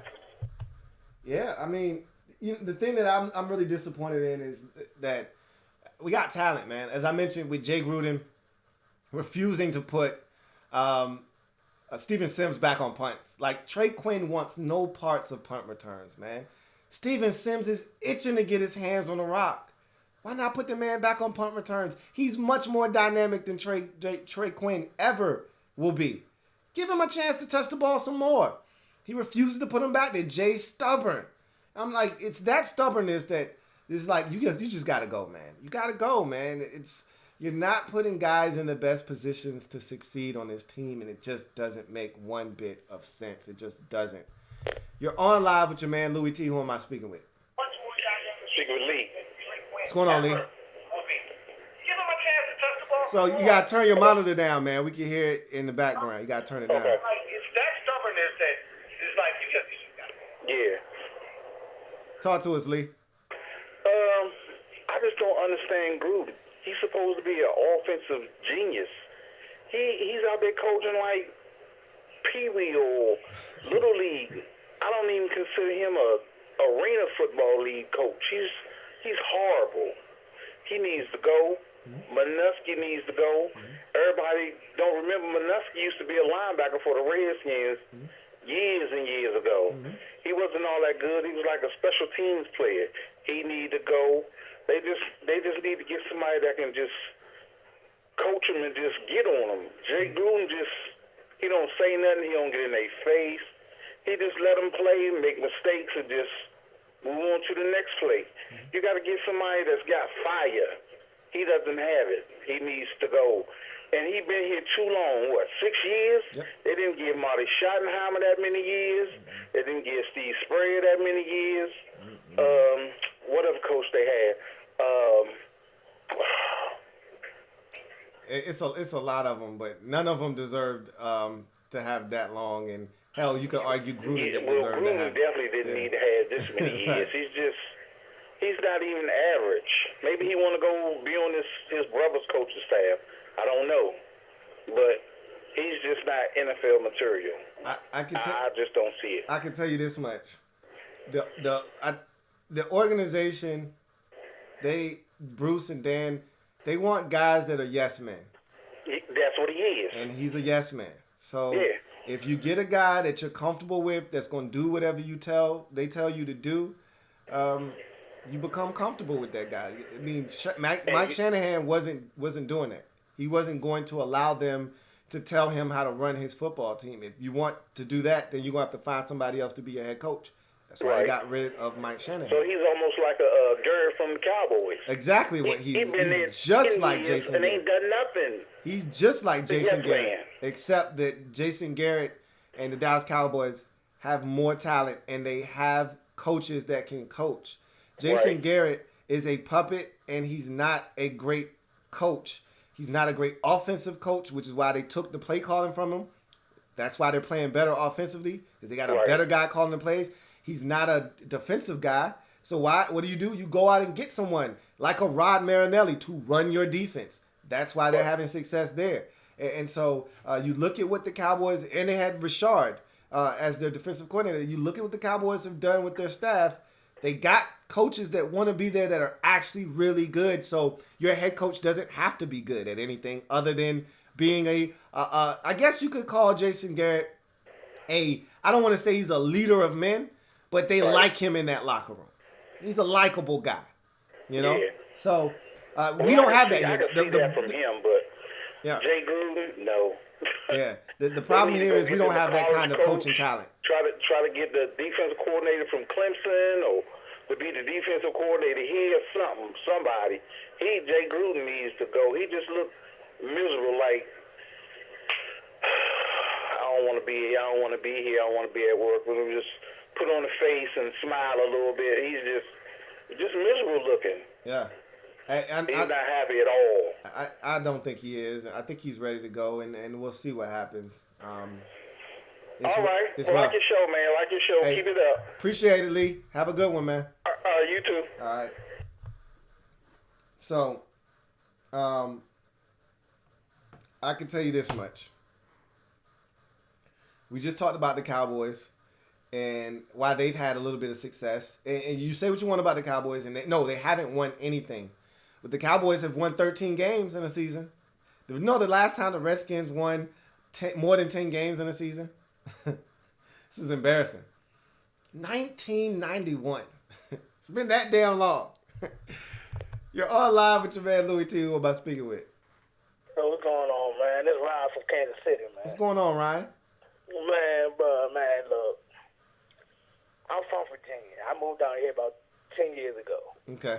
And my boy's getting on me, man. Seeing the Chiefs play every day, every Sunday. That's Seeing rough. what Patrick Mahomes is doing, all that, man. Yeah. And they keep trying to get me to convert over. And then I said, no, I can't do it. Then I see stuff like this. Oh, man. Hey, hang in there, man. Don't do it.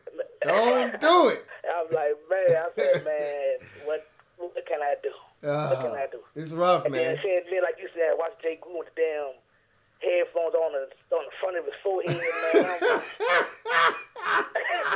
Look at this clown right here, man. And another thing, did Jay forget that Eric Flowers, speaking of Eric Flowers, one positive thing, Eric Flowers playing real good. Mm-hmm. He's playing real good. Yeah. Did he forget that Eric Flowers wasn't in there on that 3rd and 1 when he ran 80 pieces behind Tony Bergstrom? I think, look, this is the same man, like you said, that had the damn headphones on the front of his damn forehead. I would question whether he had fell and bumped his damn head at halftime because, again, Tony Bergstrom is in the game. Tony Bergstrom is If in you're the going game, to, if man. you're gonna run anything, it better be to the right side, not behind damn Tony Bergstrom. That's for damn like sure. Another previous caller said on that play, the right side, though, we could have given a toss to AP. Or you had Steven Sims coming in motion. In motion. I thought they were gonna jet sweep it. I really thought they were gonna hand it to him. I really did. The ball to him. He Yeah. probably could have been a house call. Yeah, I really thought that that's what they were gonna do. I just don't know, man. But anything, I'm a Jay guy. I like Jay. I like Jay too. That's the part that is sickening is that Jay's such a, and I've said this in the past. He's a likable dude, man. Yes. You want to see Jay do well, but the problem is Jay's just not a good coach. He's not a good coach. Just not a man. good I head want to coach, like Jay man. so bad, man. I like him And a lot we're though, getting but he's not a Eric good head Bieniemy, coach. man, to be a coach. Yeah. I mean, I'm pretty sure he's probably gone. I know he got other offers, but I love to get Eric Bieniemy in here, man. We work with Haskins if we can. Yeah, I mean, it's some guys out there, and Eric Bieniemy. I've heard this time and time again. He's gonna be a hell of a coach, you know, and he's from that Andy Reid tree. And I want an Andy Reid. Like I said, I see him every Sunday, Lou. Yeah. Sunday, I'm seeing him. And I've heard this on more than one occasion. He's going to be a hell of a head coach. I just don't think he would want to come here, man. You know. I don't think he won't come. I don't think he won't come either. Yeah, Then on my defense, I'm telling everybody, I said my defense will be top 5, top 10 this year. You Everybody, no, they're not. No, they're not. I said, no, they're going to be top 10. Yeah. Andy Collins and Jonathan Allen and them boys, man. We're going to be ready. Josh Norman. I'm a Josh Norman guy. I love Josh Norman. But then I see this the last 3 weeks. Like, I don't know if you know, but D'Angelo Hall was on a talk show, I want to say a couple weeks ago. Yeah. And he was saying watching Josh Norman is so frustrating because he keeps his eyes, his technique is just off. Yeah. I don't know what he did. So after he jumped over the bull, I don't know. I just don't know. He's not the player that he once was. This is the thing. He is a cover 3 corner, number one, that never was great at man-to-man coverage. But when he was in Carolina, he had the utmost confidence. He had a front 4 that could get pressure on the quarterback. But even still then, he was a younger player, and he had the ability to bait a quarterback into throwing the football, and he had the makeup speed to get to the ball. Now, yes, he doesn't have that anymore, and he still thinks he does. No, go ahead. It was like, I think it was a 3rd down play, and Trubisky threw the ball, and it just floated in the air. I'm like, no, you got to get that. You got to get that. No, it's a house call. You get that. And the ball just floated right on over to daggone Gabriel over there for like a 10-yard gain. I'm like, why are you so far off? Once they hike the ball, we back off 10 yards. Yep. We've been doing that for years. For years. Like you said earlier, it was a 3rd and 2, 3rd and 1, and the linebackers is retreating. Yeah, they dropping a 7 to 10 yards of depth, and I'm like, bro, where y'all going? It's 3rd and 2. Where you going? Yeah, he thought, and Trubisky just calmly drops back, no pressure, and I'm the entire time. I lie to you not. I'm watching. I think it was Miller. I'm watching him run this shallow cross, and I'm like, oh my God, this guy is wide open. Where are we going? And Trubisky hits him in stride, and he just turns up the field, and I'm like, it's 3rd and 2. Where are y'all going? 3rd and 2. But how many years have we been getting beat on crosses though? The Colts game from last year, man. I still see those crosses in my sleep. Man. I mean, if you want to beat the Redskins, just run crossing routes. It's our kryptonite. The Falcons did the same thing to us last year. Killed us on crossing routes. It's no secret. Run the crosses. The Redskins have no answers for it. And God forbid we run it man to man and we supposed to be passing off coverage. Oh, somebody gonna end up wide open. Somebody gonna end up wide ass open. Yeah. Hey, yo, did you see Colvin? Did Colvin play today? Did I see what? Colvin. Did Colvin play? No. That's Jacksonville. Uh-uh. I mean, not Jacksonville. The Texans. Yeah, no. I know you're talking about. What happened? Did he play today? I didn't see him out I didn't see him out there, no. I didn't see. He's number 47. And I was looking for him early in the game when it still mattered. And I didn't see him at all. And honestly, the Bears never were in, a formation that would warrant him being in the game. So he might have snuck in for a few snaps, and I just didn't see him. But I made a conscious effort to find him early in the game, and he just wasn't in. Yeah, I guess we got to do what Jay Gruden said, go back and watch the tape. So Hey, I guess so. let's see what it is. All right, Lou, man. Appreciate it, Hey, man. I appreciate you. Hey, hang in there, man. Hang in there. Don't let them convert you, bro. Them Chiefs will give me the mile at work, man. I know they Hey, every stuff yesterday. hey, if I could give you a little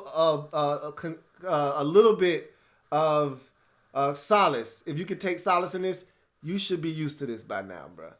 Yeah, I'm used to it, man. I'm still throwing out 2012 to folks. Hey, look, man. I'm still throwing 2012 out there. That's Hey, there's always 2012, man. I'm still seeing that Thanksgiving game he had. Oh, man. The Thanksgiving game, the Monday night game. Now, you know that's the last time we won a Monday night game, right? Yeah. 2012 against the Giants. Whew. Boy, that's embarrassing. 1-17 in your last 18 Monday night games. Yikes. Why they keep putting us on there? I said, look, man, I prefer you don't. I really would. I just don't, man. Like I said, I like to keep my embarrassments to myself. Okay? I don't need everybody else seeing it. Yeah, well, all right, man. I'm going to take these L's from work tomorrow, man. Yeah, man. Hang in there, bro. It's Patrick Mahomes everywhere, man. I can't even say Case Keenum. Colt McCoy. Nah, don't do that. Don't do that. Hey, have a good one, man. I caramba, man. Yikes. This is rough, man. This is rough. Rough stuff. Yikes. All right, so I'm going to leave the lines open just a tad bit longer. Allow you guys to call in. If we don't get a call here in the next couple minutes, we'll go ahead and get out of here, man, because it's been rough. And I just want to give you guys a chance to chime in. You're on live with your man, Louie T. Who am I speaking with? Hey, what's up, Louie? It's Redskins Review, man. What's up? What's up, Redskins Review? So, I got two things for you, man. Number one, it's crazy to me how we watch Clinton Dix have, 2 picks today? Yep. And this man was in our building last year, and our coaches can't find a way to get talented players to play well, play together as a team. Mm-hmm. Our coaching is that bad. Yep. It's not a coincidence because, as I mentioned, the thing that's frustrating now versus when we had Joe Barry is we didn't have talent then. We weren't a talented defense. We stunk. And he made it worse because he wasn't a good coordinator. Now we actually have talented football players. You're not going to convince me that you can't get more pressure with the likes of Daron Payne, Jonathan Allen, Montez Sweat, Ryan Kerrigan, Cole Holcomb, guys that can actually run. All right? You're not going to convince me that you can't get more pressure on the quarterback and generate. And I heard Greg Williams say this, manufacture pressure, okay? If you don't have guys that are winning one-on-one consistently, then you manufacture pressure. We can't do that because our defensive coordinator isn't putting guys in positions to do that. And I take it a step further. You talked about Clinton Dix. Do you see what Preston Smith is doing out in Green Bay? It's not a coincidence that guys leave here and have success elsewhere. Even Breland. Well, I watched the Ravens game, and Breland pretty much kept Hollywood Brown quiet. And I mean, that dude's hard as shit to keep quiet. I've always been a Breland guy, and I can tell you where it went wrong here with Bree. Bree wanted to be. You remember the Des Bryant game in his rookie season? We were all going nuts. Like, this guy is legit. We got ourselves a gym in the third round. And he was playing with the utmost confidence. And then we brought in Josh Norman. And we told him, you're not good enough to be our number 1 corner. You're our number 2 corner. And he never really got over that. And, I mean, I'm not going to blame the organization for going out and trying to better themselves. I wanted them to go get Norman when he was available. But Bree, he was a guy that just needed confidence. I thought he played well in Green Bay last year, too. So, I mean, when you look at guys that have left here and had success elsewhere, it's not a coincidence. It's not. Yeah, and my other thing is, man, we've all been Jay Gruden type of guys, but I'm turning into despising this man. Like, I made a video talking about how he pretty much sabotaged the season and, like, the disrespect he has for Adrian Peterson. Yeah. Like, after last year, you would have thought that our entire game plan this season with Case Keenum as our quarterback is to keep the ball out of Case Keenum's hands and give it to Adrian Peterson and give it to Adrian Peterson and give it to Adrian Peterson. And we're sitting here looking at the graphic on the screen saying Adrian Peterson's like 3 touchdowns away from moving back up into, I forget who he would beat in the it was Walter Payton. It was Walter Payton. We take him out of the game in the goal line where I understand we all like Chris Thompson too, and you can do certain other things with him. But Adrian Peterson just helps you get down there. And it's like you take him out. It's like Jay Gruden doesn't even want him to score a touchdown. And it's like the disrespect. It just blows my mind. Yeah. Me and you were having that conversation on Twitter as we were watching the game. I literally said to myself, it was funny that you tweeted at that moment, because I said to myself, Jay Gruden honestly doesn't like Adrian Peterson. He didn't want him on the roster. He would have preferred to have Samaje Perine on the roster. We all know this. It's a fact. And I know you heard the local interview that Adrian Peterson did with the reporter when he asked him if you could just run over one player on defense with just your high knees and just run them slam over, who would it be? And he said, I wouldn't run anybody over. He said, now, if you gave me a choice in the front office, I got multiple picks. And I'm telling you, he was talking about Jay Gruden. He doesn't like Jay Gruden very much. He doesn't like Dan or Bruce. The only reason he's even here is because of Doug Williams. So I think that there's a little bit of a grudge there. Like, Jay actually has an axe to grind with Adrian Peterson. Because remember, if Geis were still healthy, Peterson wouldn't even be active right now. I'm convinced of that.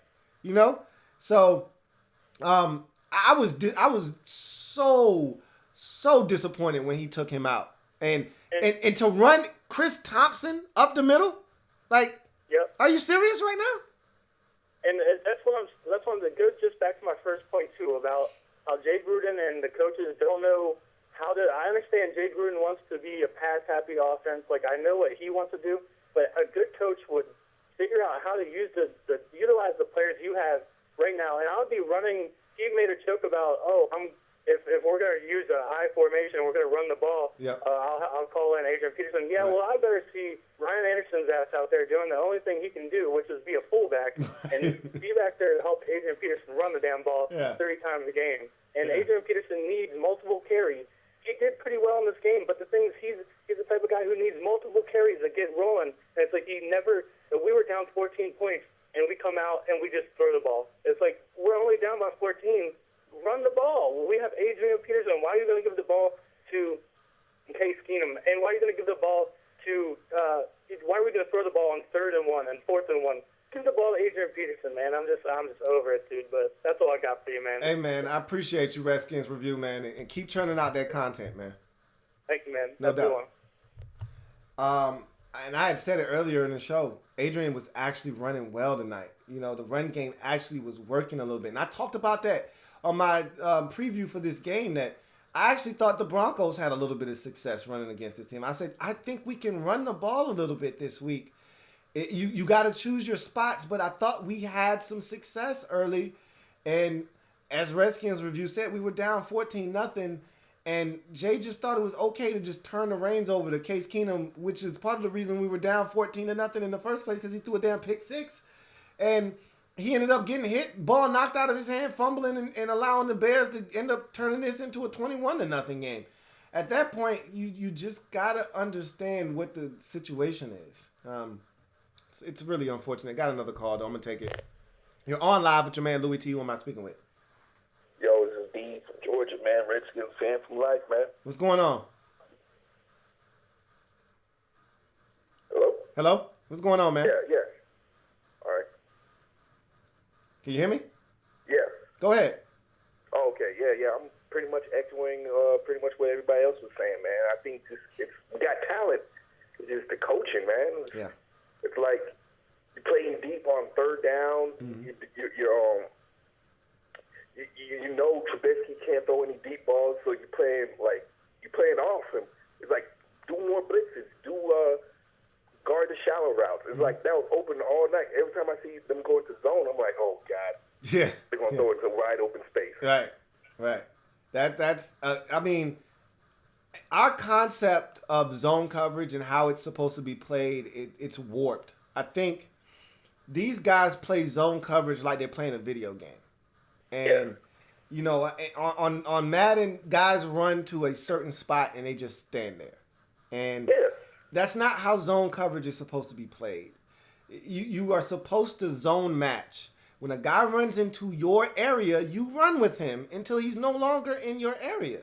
And guys are literally turning and running to a patch of grass and just standing there. And guys are sitting down in the middle of their zone and they're wide ass open. And for the life of me, I don't understand why we don't coach these guys better to understand. I think, and this is I can't confirm nor deny this, but I'm only a professional football watcher. I don't claim to be anything else other than a professional football watcher. So this is my take on this. I don't think that they teach these players why they're doing something. I think they just teach them what they're supposed to do. So, hey, this is the coverage. This is what your responsibility is. Just go do it. They're not telling them why they're doing it, though. The most important thing you can arm these players with is knowledge. Why you're doing this. You tell them exactly why you're dropping to this space. Why your eyes need to be on the quarterback. They're running this route underneath you because they want to open up the route behind you. So what you need to do is if it's 3rd and 7, you don't care about the route in front of you. You just don't want to let that crosser behind you wide open. They want you to come up on the check down over the ball for 3 yards so that the guy behind you running that square in or that dig route can catch an 11-yard pass and move the sticks. So don't come up on the check down. Let him check it down so we can rally and tackle and force 4th down. But guys don't understand why things are being done. So they just do the stupid thing, and then we end up giving up 1st downs. It just doesn't make sense. I mean, the stat was like Mitch Trubisky didn't throw a completion over 20 yards. I think he had like a 20% rate. Yeah. So you tell me why we're giving up the shallow route. That's the only reason they were scoring. Again, I for the life of me can't understand. If the game plan for me would have been challenge these receivers, you know, come up, take away Mitchell Trubisky's first read, you know, make him read out the field. Don't give him easy reads and zone coverage and make it easy on him. Don't play off 5 and 7 and 10 yards and give them all the space they need to operate. Come up and challenge them. And I get it. We came up and challenged them on a 3rd down one play, and they ran a wheel route, and the receiver was open. It was just a bad throw by Trubisky. But guess what? Like you just said, it was over 20 yards, and he missed. He missed. That's what I'm saying. Like, go figure. He missed. You play to his weakness. It's like what you right.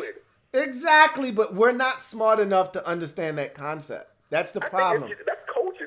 That's coaching. That's exactly what it is. It's coaching. Why are you doing all zone coverages? You know this guy can't handle a blitz. The offense has been bad. Why are you giving him room? I mean, again, we're like I said, we're only fans. I'm only a professional football watcher. All we do is watch on TV, man. Again, these guys, they know more than us.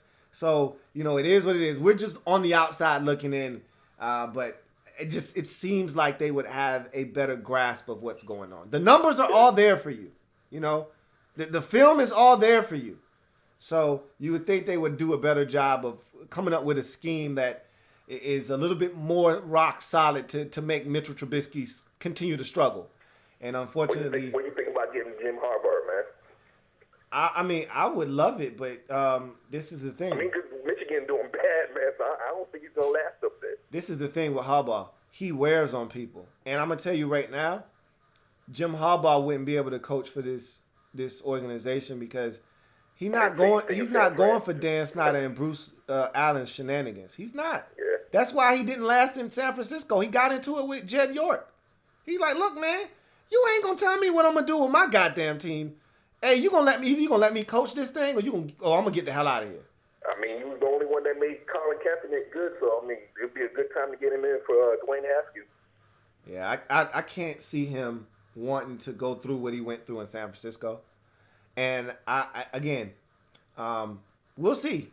It'll be, you know what? It's going to be really fascinating because in the past there was never a reason to come here to coach because there wasn't a quarterback in place. A lot of times when guys decide to take a job, they're taking the job because they think that the quarterback that's in place, they can win with that guy. We've never really had a franchise quarterback here where you felt like you could come here and win with that guy. All it takes is for one coach that really believes in Dwayne Haskins. One coach that's like, yo, I love this kid when he was in Bullis. I love this kid when he was at Ohio State. I think the world of Dwayne Haskins. I'd love to coach him. All we need is one guy, and maybe that guy's Kevin O'Connell already on the staff.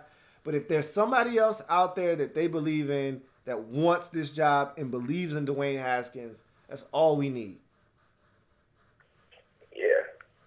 Yeah, man. We'll see, man. Hey, I appreciate you calling in, man. All right, you man. made some really valid points, dude. It's rough, man. It is. Yeah. Be easy. Later. Oh, man. So, it's amazing how we all watch the same game, but we see different things. But at the end of the day, it all comes back to the same premise about coaching and putting players in positions to succeed. It's not hard, man. Maybe it is, and we just don't know it. You're on live with your man Louie T. Who am I speaking with? Hey, this is Al Dunn from Spokane, Washington. What's going on, man? How you doing, brother? I'm hanging in there, man. Best I can. What about yourself? Man, I'm up here in sea chicken country. I gotta hear them talk smack about my skins all the time, and this Monday night performance just gives them fuel to talk about. Oh man, it doesn't make it any better, bro. It's rough. It's rough being a Redskins fan, man. Right? It is. It really is. That crossed my mind tonight. I'll tell you a quick story, man. I was watching the game. And I'm watching this all unfold, and I'm like, man, it literally crossed my mind. Bro, it's so tough being a Redskins fan. I said, could it get much worse than this? And I say this as I'm changing my son, who's 1 year old. I'm changing his diaper. And I say, man, it's rough being a Redskins fan. Can it get any worse than this? And I look up at the game, and I'm watching, and then I look down, and he's pissing all over me, man. Literally just having just raining down piss all over me. And I said, I guess it can get worse, man. When it rains, it pours. Literally, it rains piss all over me. So I guess it can get a little worse, but not much worse, man. It's tough, man. I the defense. I got nothing for the defense. I got nothing for the offense. I think Jay Gruden is really trying to stick it to Bruce and Dan. The whole franchise, man, is just it's kind of sad. I grew up there back in the 80s when we were winning Super Bowls and one of the most dominant teams in all the sports. Right. And to look at how we are now, man, it's like watching Tyson on his way out. Growing up seeing Tyson in 86, 87, just knocking everybody out. Right. And then seeing him get shell-shocked, his last few fights, man. I feel like that, man. It's tough. It's rough, man. If you were a part of that era and you got to see what this franchise was to what we are now, it's a sad state of affairs, man. It really is. Yeah, you know what I mean? I don't know, man. Jay's not going to be back next year, so who takes this job? Do you go into college and try to go get Dabo? Do you offer Nick Saban $12 million a year because he wants to prove that he can coach in the NFL? Even though I don't think he'll leave Alabama. Mm-hmm. Do you go get Urban Meyer? Who's the next great offense coordinator or defense coordinator that all the NFL is clamoring about? I don't know. But then, if you do get that talented coach, do they want to come here and coach underneath Bruce Allen and Dan? And that's the problem you run into is that you're not going to – I don't care. It used to be where you could throw money at any problem and you try to solve it that way. They don't want Dan's money. It's not about money because they can get money anywhere. If you want Lincoln Riley to be your coach in the NFL, you think you're going to pay him less than, the highest deal that any coach has ever gotten?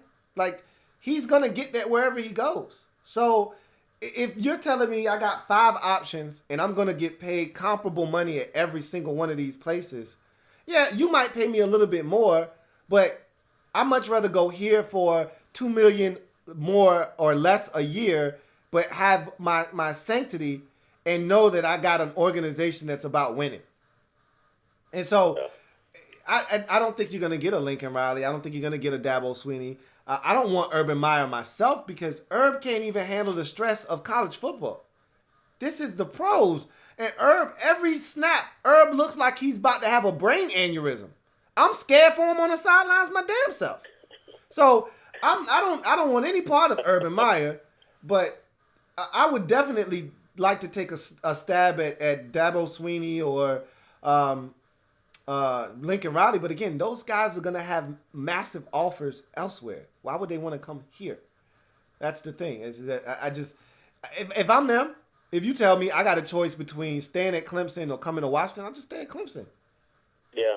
I'll wait for the Dolphins job to open up if I think that they've got a quarterback. If let's say they get Tua.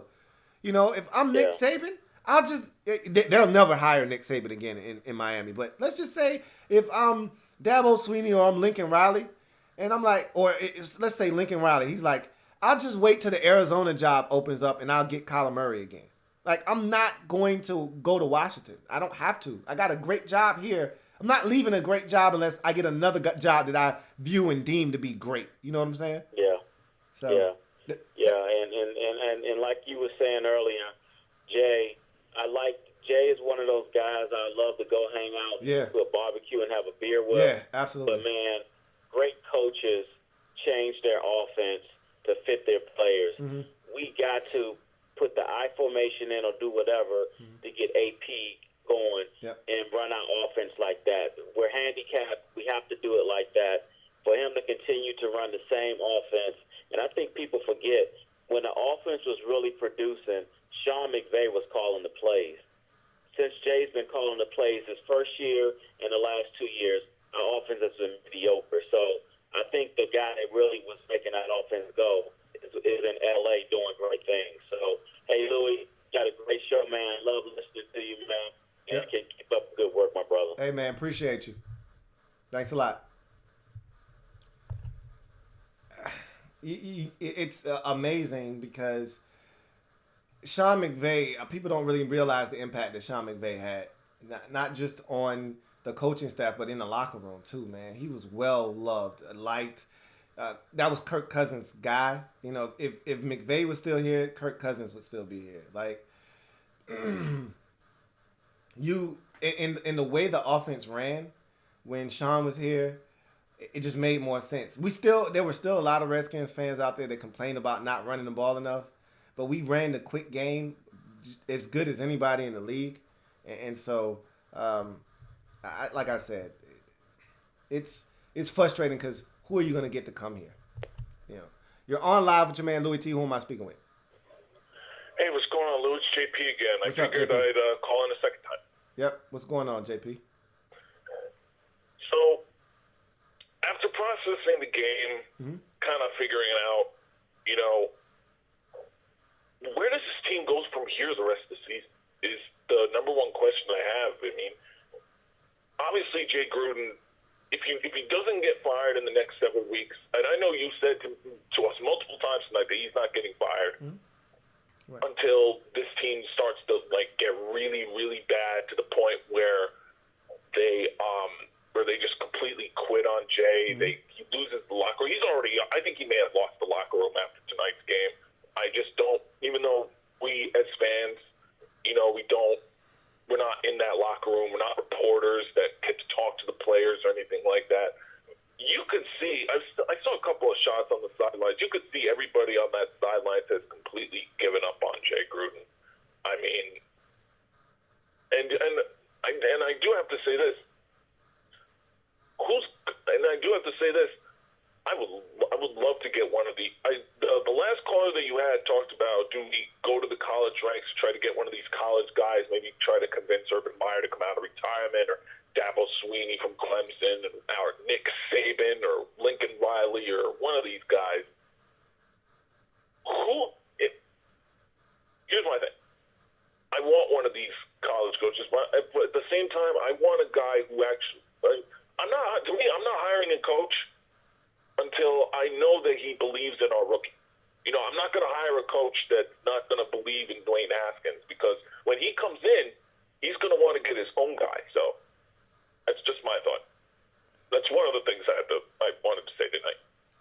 And you got to remember where Dan is coming from. The last time Dan made a coaching hire, he made it with the assumption that the guy coming in was going to make the quarterback that was already here better. He hired Jay Gruden to make Robert Griffin III a pocket passer and make him better. Jay got here, told him, hey, I can make him better, and then realized very quickly, I can't do anything with this guy. He's not coachable, one, and two, he's just not very good. And this next guy, you're right, he's got to believe in Haskins. And I said that about 20 minutes ago. Like, whomever comes in here, I want him to believe in Dwayne Haskins. Like that, there's no more important relationship in pro football than that of a head coach and a quarterback. You say what you want. You can even have a defensive-minded coach. That they still have to have a relationship with the quarterback. I mean, look at Bill Belichick and Tom Brady. It isn't always pretty with them. They don't probably love each other, but they respect the hell out of each other, and they've got a hell of a relationship in terms of winning.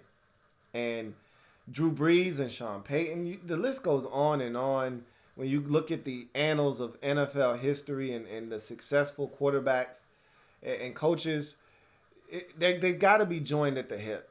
They got to be on one accord, and we haven't had that because we haven't had a franchise quarterback. We haven't had a franchise quarterback. I mean, think about this for a second. We haven't had a franchise quarterback probably since Joe Theismann, but if you wanted to say Mark Rippon, okay, but he wasn't really a franchise quarterback. We haven't had a true franchise quarterback since Joe Theismann. That was back in 1985. Wrap your brain around that for a second. We've had journeyman after journeyman quarterback, and we haven't drafted and developed our own. And every time we've tried, we've failed miserably. Whether it's Heath Schuler, or it's Jason Campbell, or it's Patrick Ramsey, or it's Robert Griffin III. Every time we've tried to draft and develop, we've failed miserably. We've crashed and burned. At some point, you got to get the right coach and the right quarterback, and you got to make it work. And you're hoping that we've got half of that equation with Haskins, and you just got to find the other half of that equation and get this thing going in the right direction.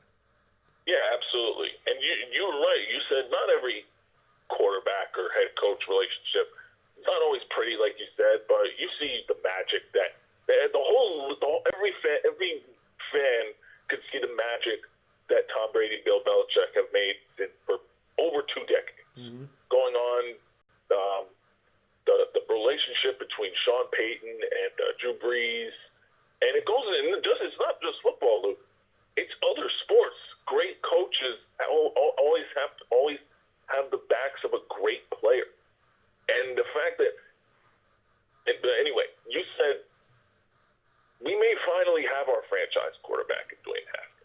been saying that I think this is the guy. I think we may have finally got this right, but it all depends on, how we develop it. I want to get this. I think you said this after round one of the draft. You put a video up about about the drafting in the first round. That you said to yourself, I want to get this right for a change. I don't. You said to yourself that you don't want to be back in the draft 4, 5, 6 years from now, getting with another high pick, spending another high pick on a quarterback, and getting another head coach. I think we may have a gem in Kevin O'Connell.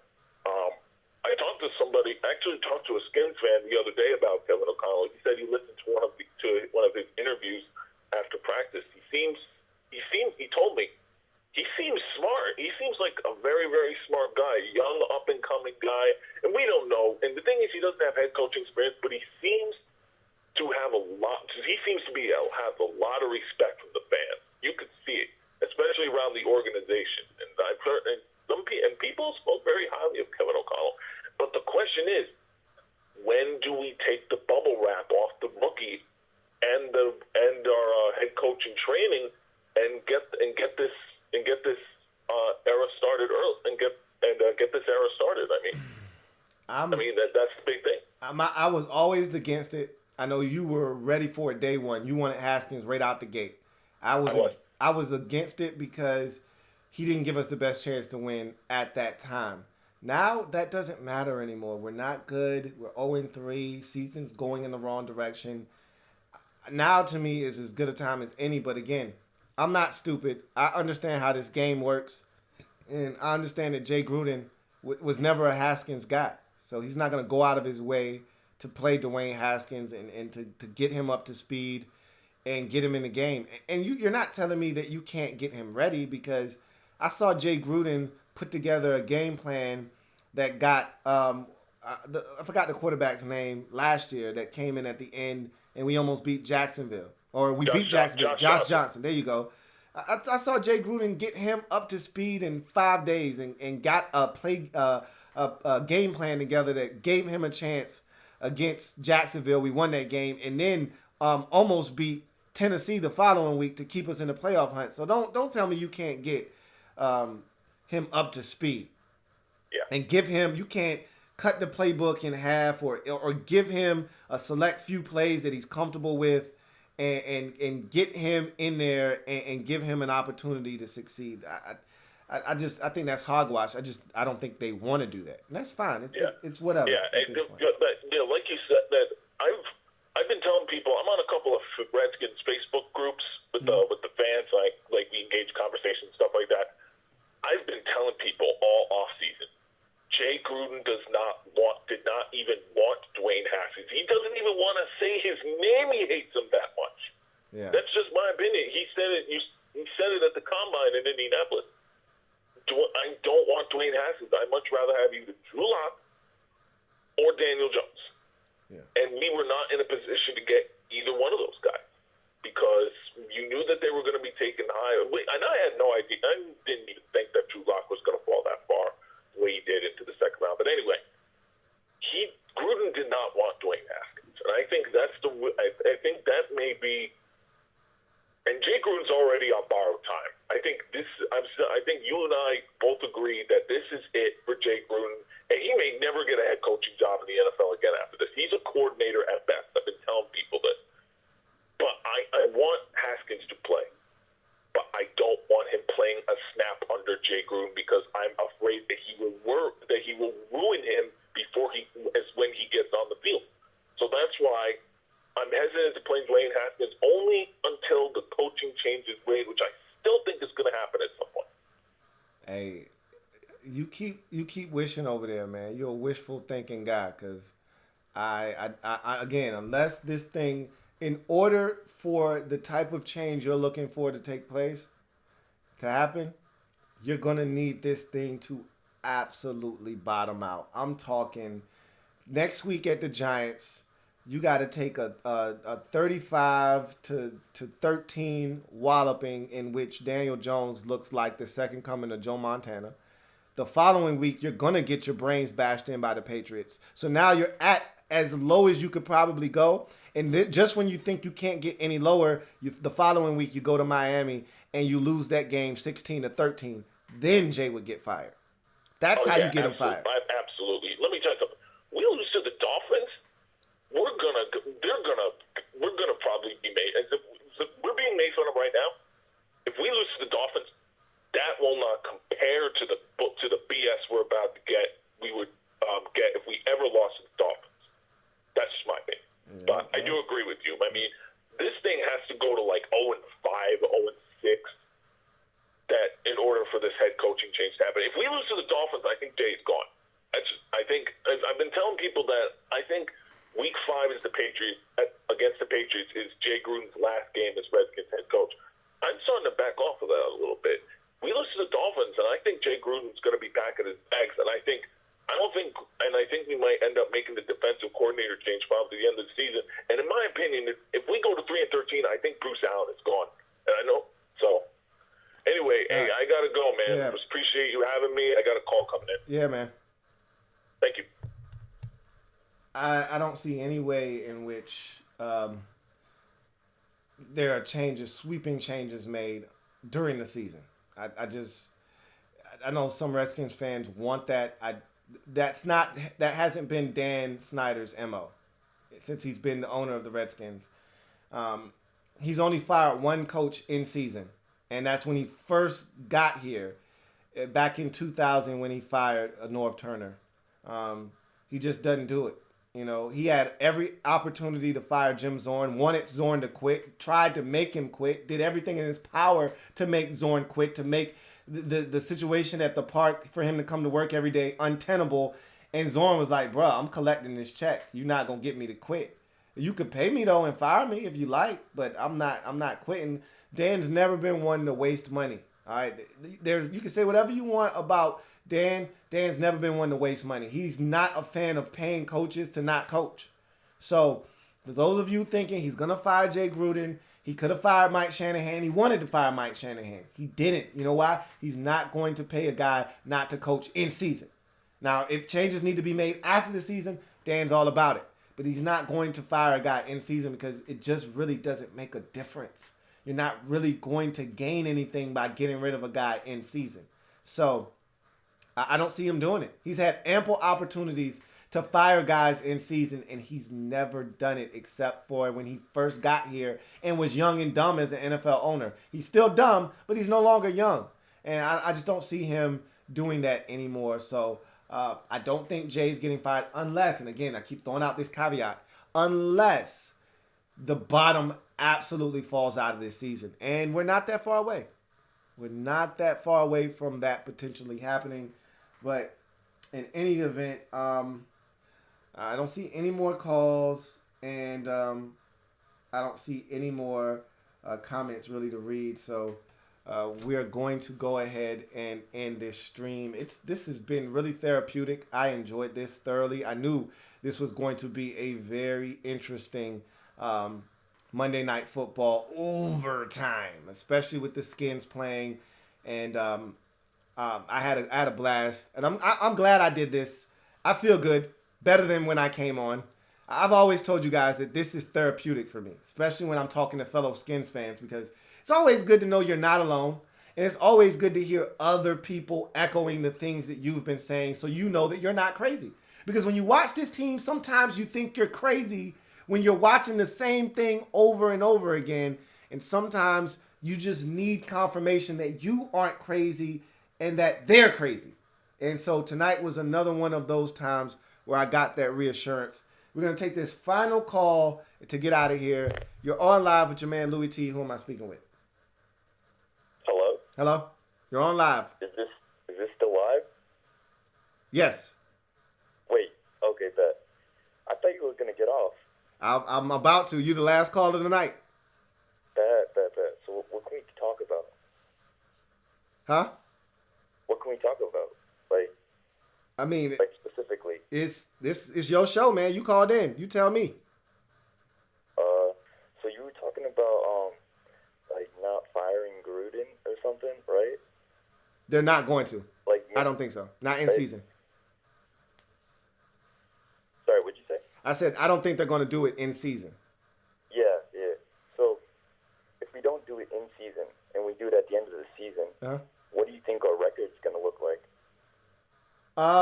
Right now, with the way the team is constructed, the way the schedule looks, I could see this being a 5-11 team. I thought we were going to be 7-9 before the season started. I still think this is a team that's capable of winning some football games. They're going to be in some games because I think as the season progresses, other teams will have injuries and things will start to balance out. So I still think this team is capable of winning 4 games, 5 games. No more than, with the way things are going right now, no more than 5-11. Yeah, I agree. What do you think of McLaurin, dude? Because I think he's a legit number one. Like the way he runs his routes, the way he catches in traffic, and all that. I'm impressed with him. I'm not 100% sold that he's a number one quite yet. Small sample size, but from what we've seen thus far, he's the closest thing we've seen to a number one receiver since Deshaun Jackson and Pierre Garçon. I agree. Yeah. So, and what do you think of the other rookies like Sweat and Holcomb? Sweat, I think he's coming along. It's going to be a process with him. I think he will flourish once he gets better coaching. And not to say that the individual coaches aren't doing a good job with him, but I don't think they're putting him in the best positions to succeed necessarily. But I like his tenacity and his aggressiveness. He's been outstanding in the run game, okay? But we didn't draft him to just be good in the run game. That's why we have Ryan Anderson. We drafted him to get after the quarterback. So I think they need to put him in better situations. But I like him. I think he's really athletic. He's got a great skill set. Taking him on and off the field, and they entrust in John Bostic because he's this veteran. To hell with that. Leave Cole Holcomb on the field. Stop yo-yoing this guy in and out of the game. Leave Holcomb in there. He's a smart guy. He's proven that to you. Let him call the plays. I feel like they need to turn the reins over to Cole Holcomb and allow him to be the guy with the green dot on his helmet and to keep him in the game and to give him more experience because I think he, along with maybe Reuben Foster, we'll cross our fingers and see how that goes. But he, along with Reuben Foster, may be, maybe the future at the linebacker position for the Redskins. We'll see.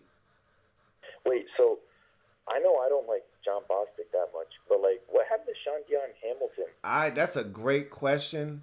I don't know if he's hurt. I remember he had an injury towards the end of the preseason with the bruised sternum. I don't know if that got worse or what is happening with Sean Dion Hamilton, but it's not like he's inactive. Like I looked at the inactive list.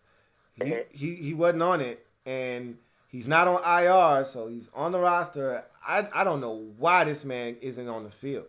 That's what I was wondering. I'm befuddled as to why we're not seeing Sean Dion Hamilton. Hell, I haven't even seen Josh Harvey Clemens this year.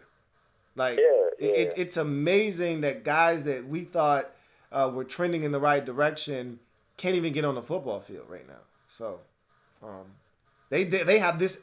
We as a staff, they seem to always have this infatuation with these guys that we get off the street. It was Mason Foster, now it's John Bostic, and I'm just like, what are we doing right now? These guys are cast-offs for a reason. I don't know. It's just me. Yeah, I agree. And then, the thing about the owner, I don't know too much about the owner story. So, Dan Snyder, what do you think he'll ever sell the team? No, he won't. No? No. He's not selling the team. He's a lifelong Redskin fan. It was his dream to own the Redskins. He has the Redskins. He's not selling the team. Oh, I didn't know that. So that makes sense. But do you think he'll ever let someone else make decisions? No. Not Bruce Allen, but I don't know what I'm trying to say. Make culture change. The thing that you said about Michael Lombardi or something. Yeah. Some dude was talking about that culture change and you can't sign one player. Yeah. And it'll change the whole team. Right. Do you think he'll ever change and actually figure that out? If you've been owning a team for 20 years and you haven't figured that out by now, chances are you're probably not going to ever figure that out. But I am a glass half full optimist. I tend to be naive in this sense, but I tend to try to see the best in everyone. I feel like there's some good somewhere in there with every human being. And at some point, maybe the light bulb comes on for him. But if I had to guess, I'd say no. That's a strong no. That he'll never actually let someone come in here and make the decisions and change the culture. I think the only way the culture changes is if Dwayne Haskins is really, really good, and that's one of the few ways you can overcome a dysfunctional organization is if you have a generational talent at the quarterback position. We have to hope and pray that Dwayne Haskins is that good that he can transform this organization. If he's not, I don't think there will be a singular one person that can come into the organization in the front office. Again, especially with Bruce, if Bruce is there, it'll never happen. But if Bruce, even if Bruce is gone, I don't know if there will ever be one singular person that you can bring in that will be able to affect change the way that it needs to happen to get this thing turned around. Do you know, like, how Bruce has, like, gained all this power in, like, the last decade in the Redskins organization? Like, how is he, like, untouchable, basically?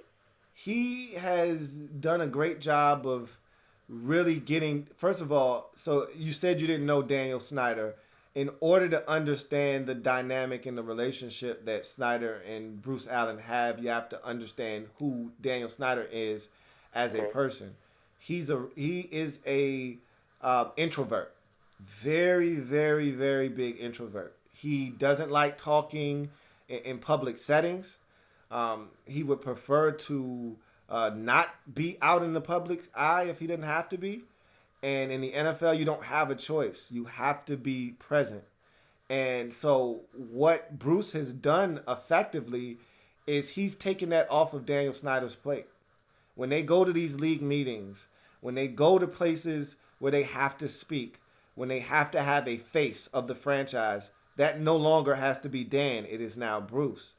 And so the tough questions that sometimes owners get asked, he doesn't have to worry about it anymore.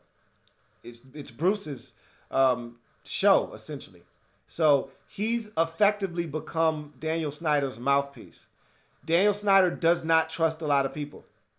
He's got a small circle of people that he does trust, and it's hard to penetrate that circle. But once you're in, he trusts you, and he'll give you a little bit of power. And in Bruce's situation, he's never had this type of power anywhere else because he's not a functional football guy. Bruce is a cap guy.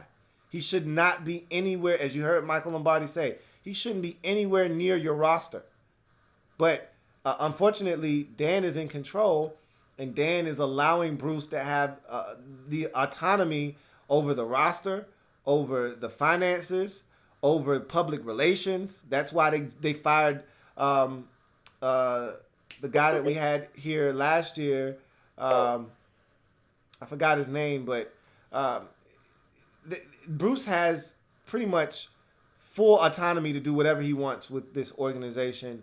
And, you know, Dan still obviously can override him, but Dan has done a great job of getting Daniel Snyder, or Bruce has done a great job of getting Daniel Snyder to trust him to the point where he's been able to convince Dan of some things that maybe in the past Dan wouldn't have allowed someone to convince him to do.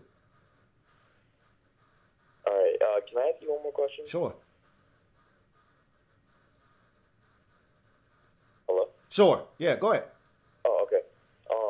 It's about the defensive coordinator. So, if we fire him mid-season, and like we do a in-season promotion, do you think it would be like Rex Ryan's brother, or you think it'll be Jim Tomsula, or what are you thinking? And at the end of the season, if our defense is still pretty bad, do you think we're gonna like just find a completely new coordinator, or what are you thinking? Well, we're gonna have a totally new staff next year. So yes, to answer that last question, no matter what the defense does, unless Rob Ryan comes in as coordinator, and there's an instant uptick in the defensive performances, and you can see it. It's noticeable, and guys love playing for him.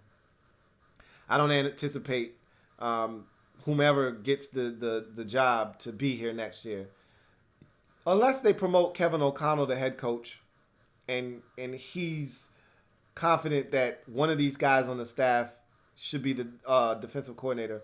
Then I think the entire staff is going to be gone. He's going to get his guys in here. But bottom line is, to answer your very first question, if they do make an in-season change, which I think is probably the most plausible of all the changes that potentially could be made, I think the one you see happen is defensive coordinator. If that does happen, I would like it to be Tom Sula. I don't think he wants the job. So if he doesn't want the job, and as I mentioned, he's best friends with Greg Minuski, I don't think he wants the job. He doesn't want the obligation that comes with being a defensive coordinator, having to speak every Thursday. I just don't think he wants any parts of that. So I think Rob Ryan would love to be a defensive coordinator again. He just wanted to be back in the league. We gave him that opportunity. If they posed the opportunity to be defensive coordinator, he'd jump at the chance. So I think it's either going to be him or it's going to be Ray Horton, our defensive backs coach. Either way, I don't see either one of those guys really getting this defense to play great football. Rob Ryan has been terrible in his other stops as a defensive coordinator, similar to Greg Minuski. Hasn't really had a lot of success in this league, despite having multiple chances at it being a defensive coordinator. So I wouldn't be enthused by either one of those guys. I would prefer it to be Tom Sula, but again, I don't think he wants that job. And okay, I got you. All right, sounds good. I don't want to take up any more of your time. Hey, man. You said you were gonna get off. Yeah, I appreciate you calling in, man. I appreciate you for letting me get that last call in, because I actually just called to see if you'd still do one, because usually when I see these call-in shows, because I subscribe to this basketball news guy, and his call-ins, they're long lines. So when I heard you said I don't see any calls on the line. So then I was like, yo, I'm gonna call him, see if he's the line or something. But there wasn't. So I was like, yeah, I'm not gonna curse, but it was long earlier. We took all the calls, and so I was like, hey, well, no more calls. I'm gonna get out of here. So okay, bad. Yeah, he snuck in the back door, man. But I appreciate you calling in. Yeah, man, I've been watching you for since preseason, because I don't really like these small YouTube channels, but you consistent, you got a nightly news show every night, so I like that. Yeah, I appreciate you, man. Thanks a lot. Yep. All right, man. Peace. All right, so on that note, let's get out of here, man. Tomorrow we will have a thorough breakdown of this game. We will get into particulars, and then we'll start to turn the page. Again, short turnaround. Got the Giants on Sunday. It's a short week, so we can't dwell over this loss very long. We got to move on. So that's exactly what I intend to do. But we will put a bow on this game on the Redskins Nightly News on Tuesday. And so I look forward to doing that as well. So I thank you guys for joining me. Remember, if it's not your man T, it's not the best NFL coverage it could be. Also, if you haven't already checked out my LG promo video, please do so. I'm trying to get it to 1,000 views. So please check that video out. The link is in the description. It's the very first link in this video. Please check that out. Help support your man, Louie T, in all his endeavors. That being said, I thank you guys for joining me. This has been an excellent live stream, as I thought it would be. Thank you guys so much for chopping it up with me for this long. It's been a really consistent stream throughout with a lot of participation. Thank you guys. Enjoy the rest of your night. You know I will. You guys, have a good one. Louie T Network.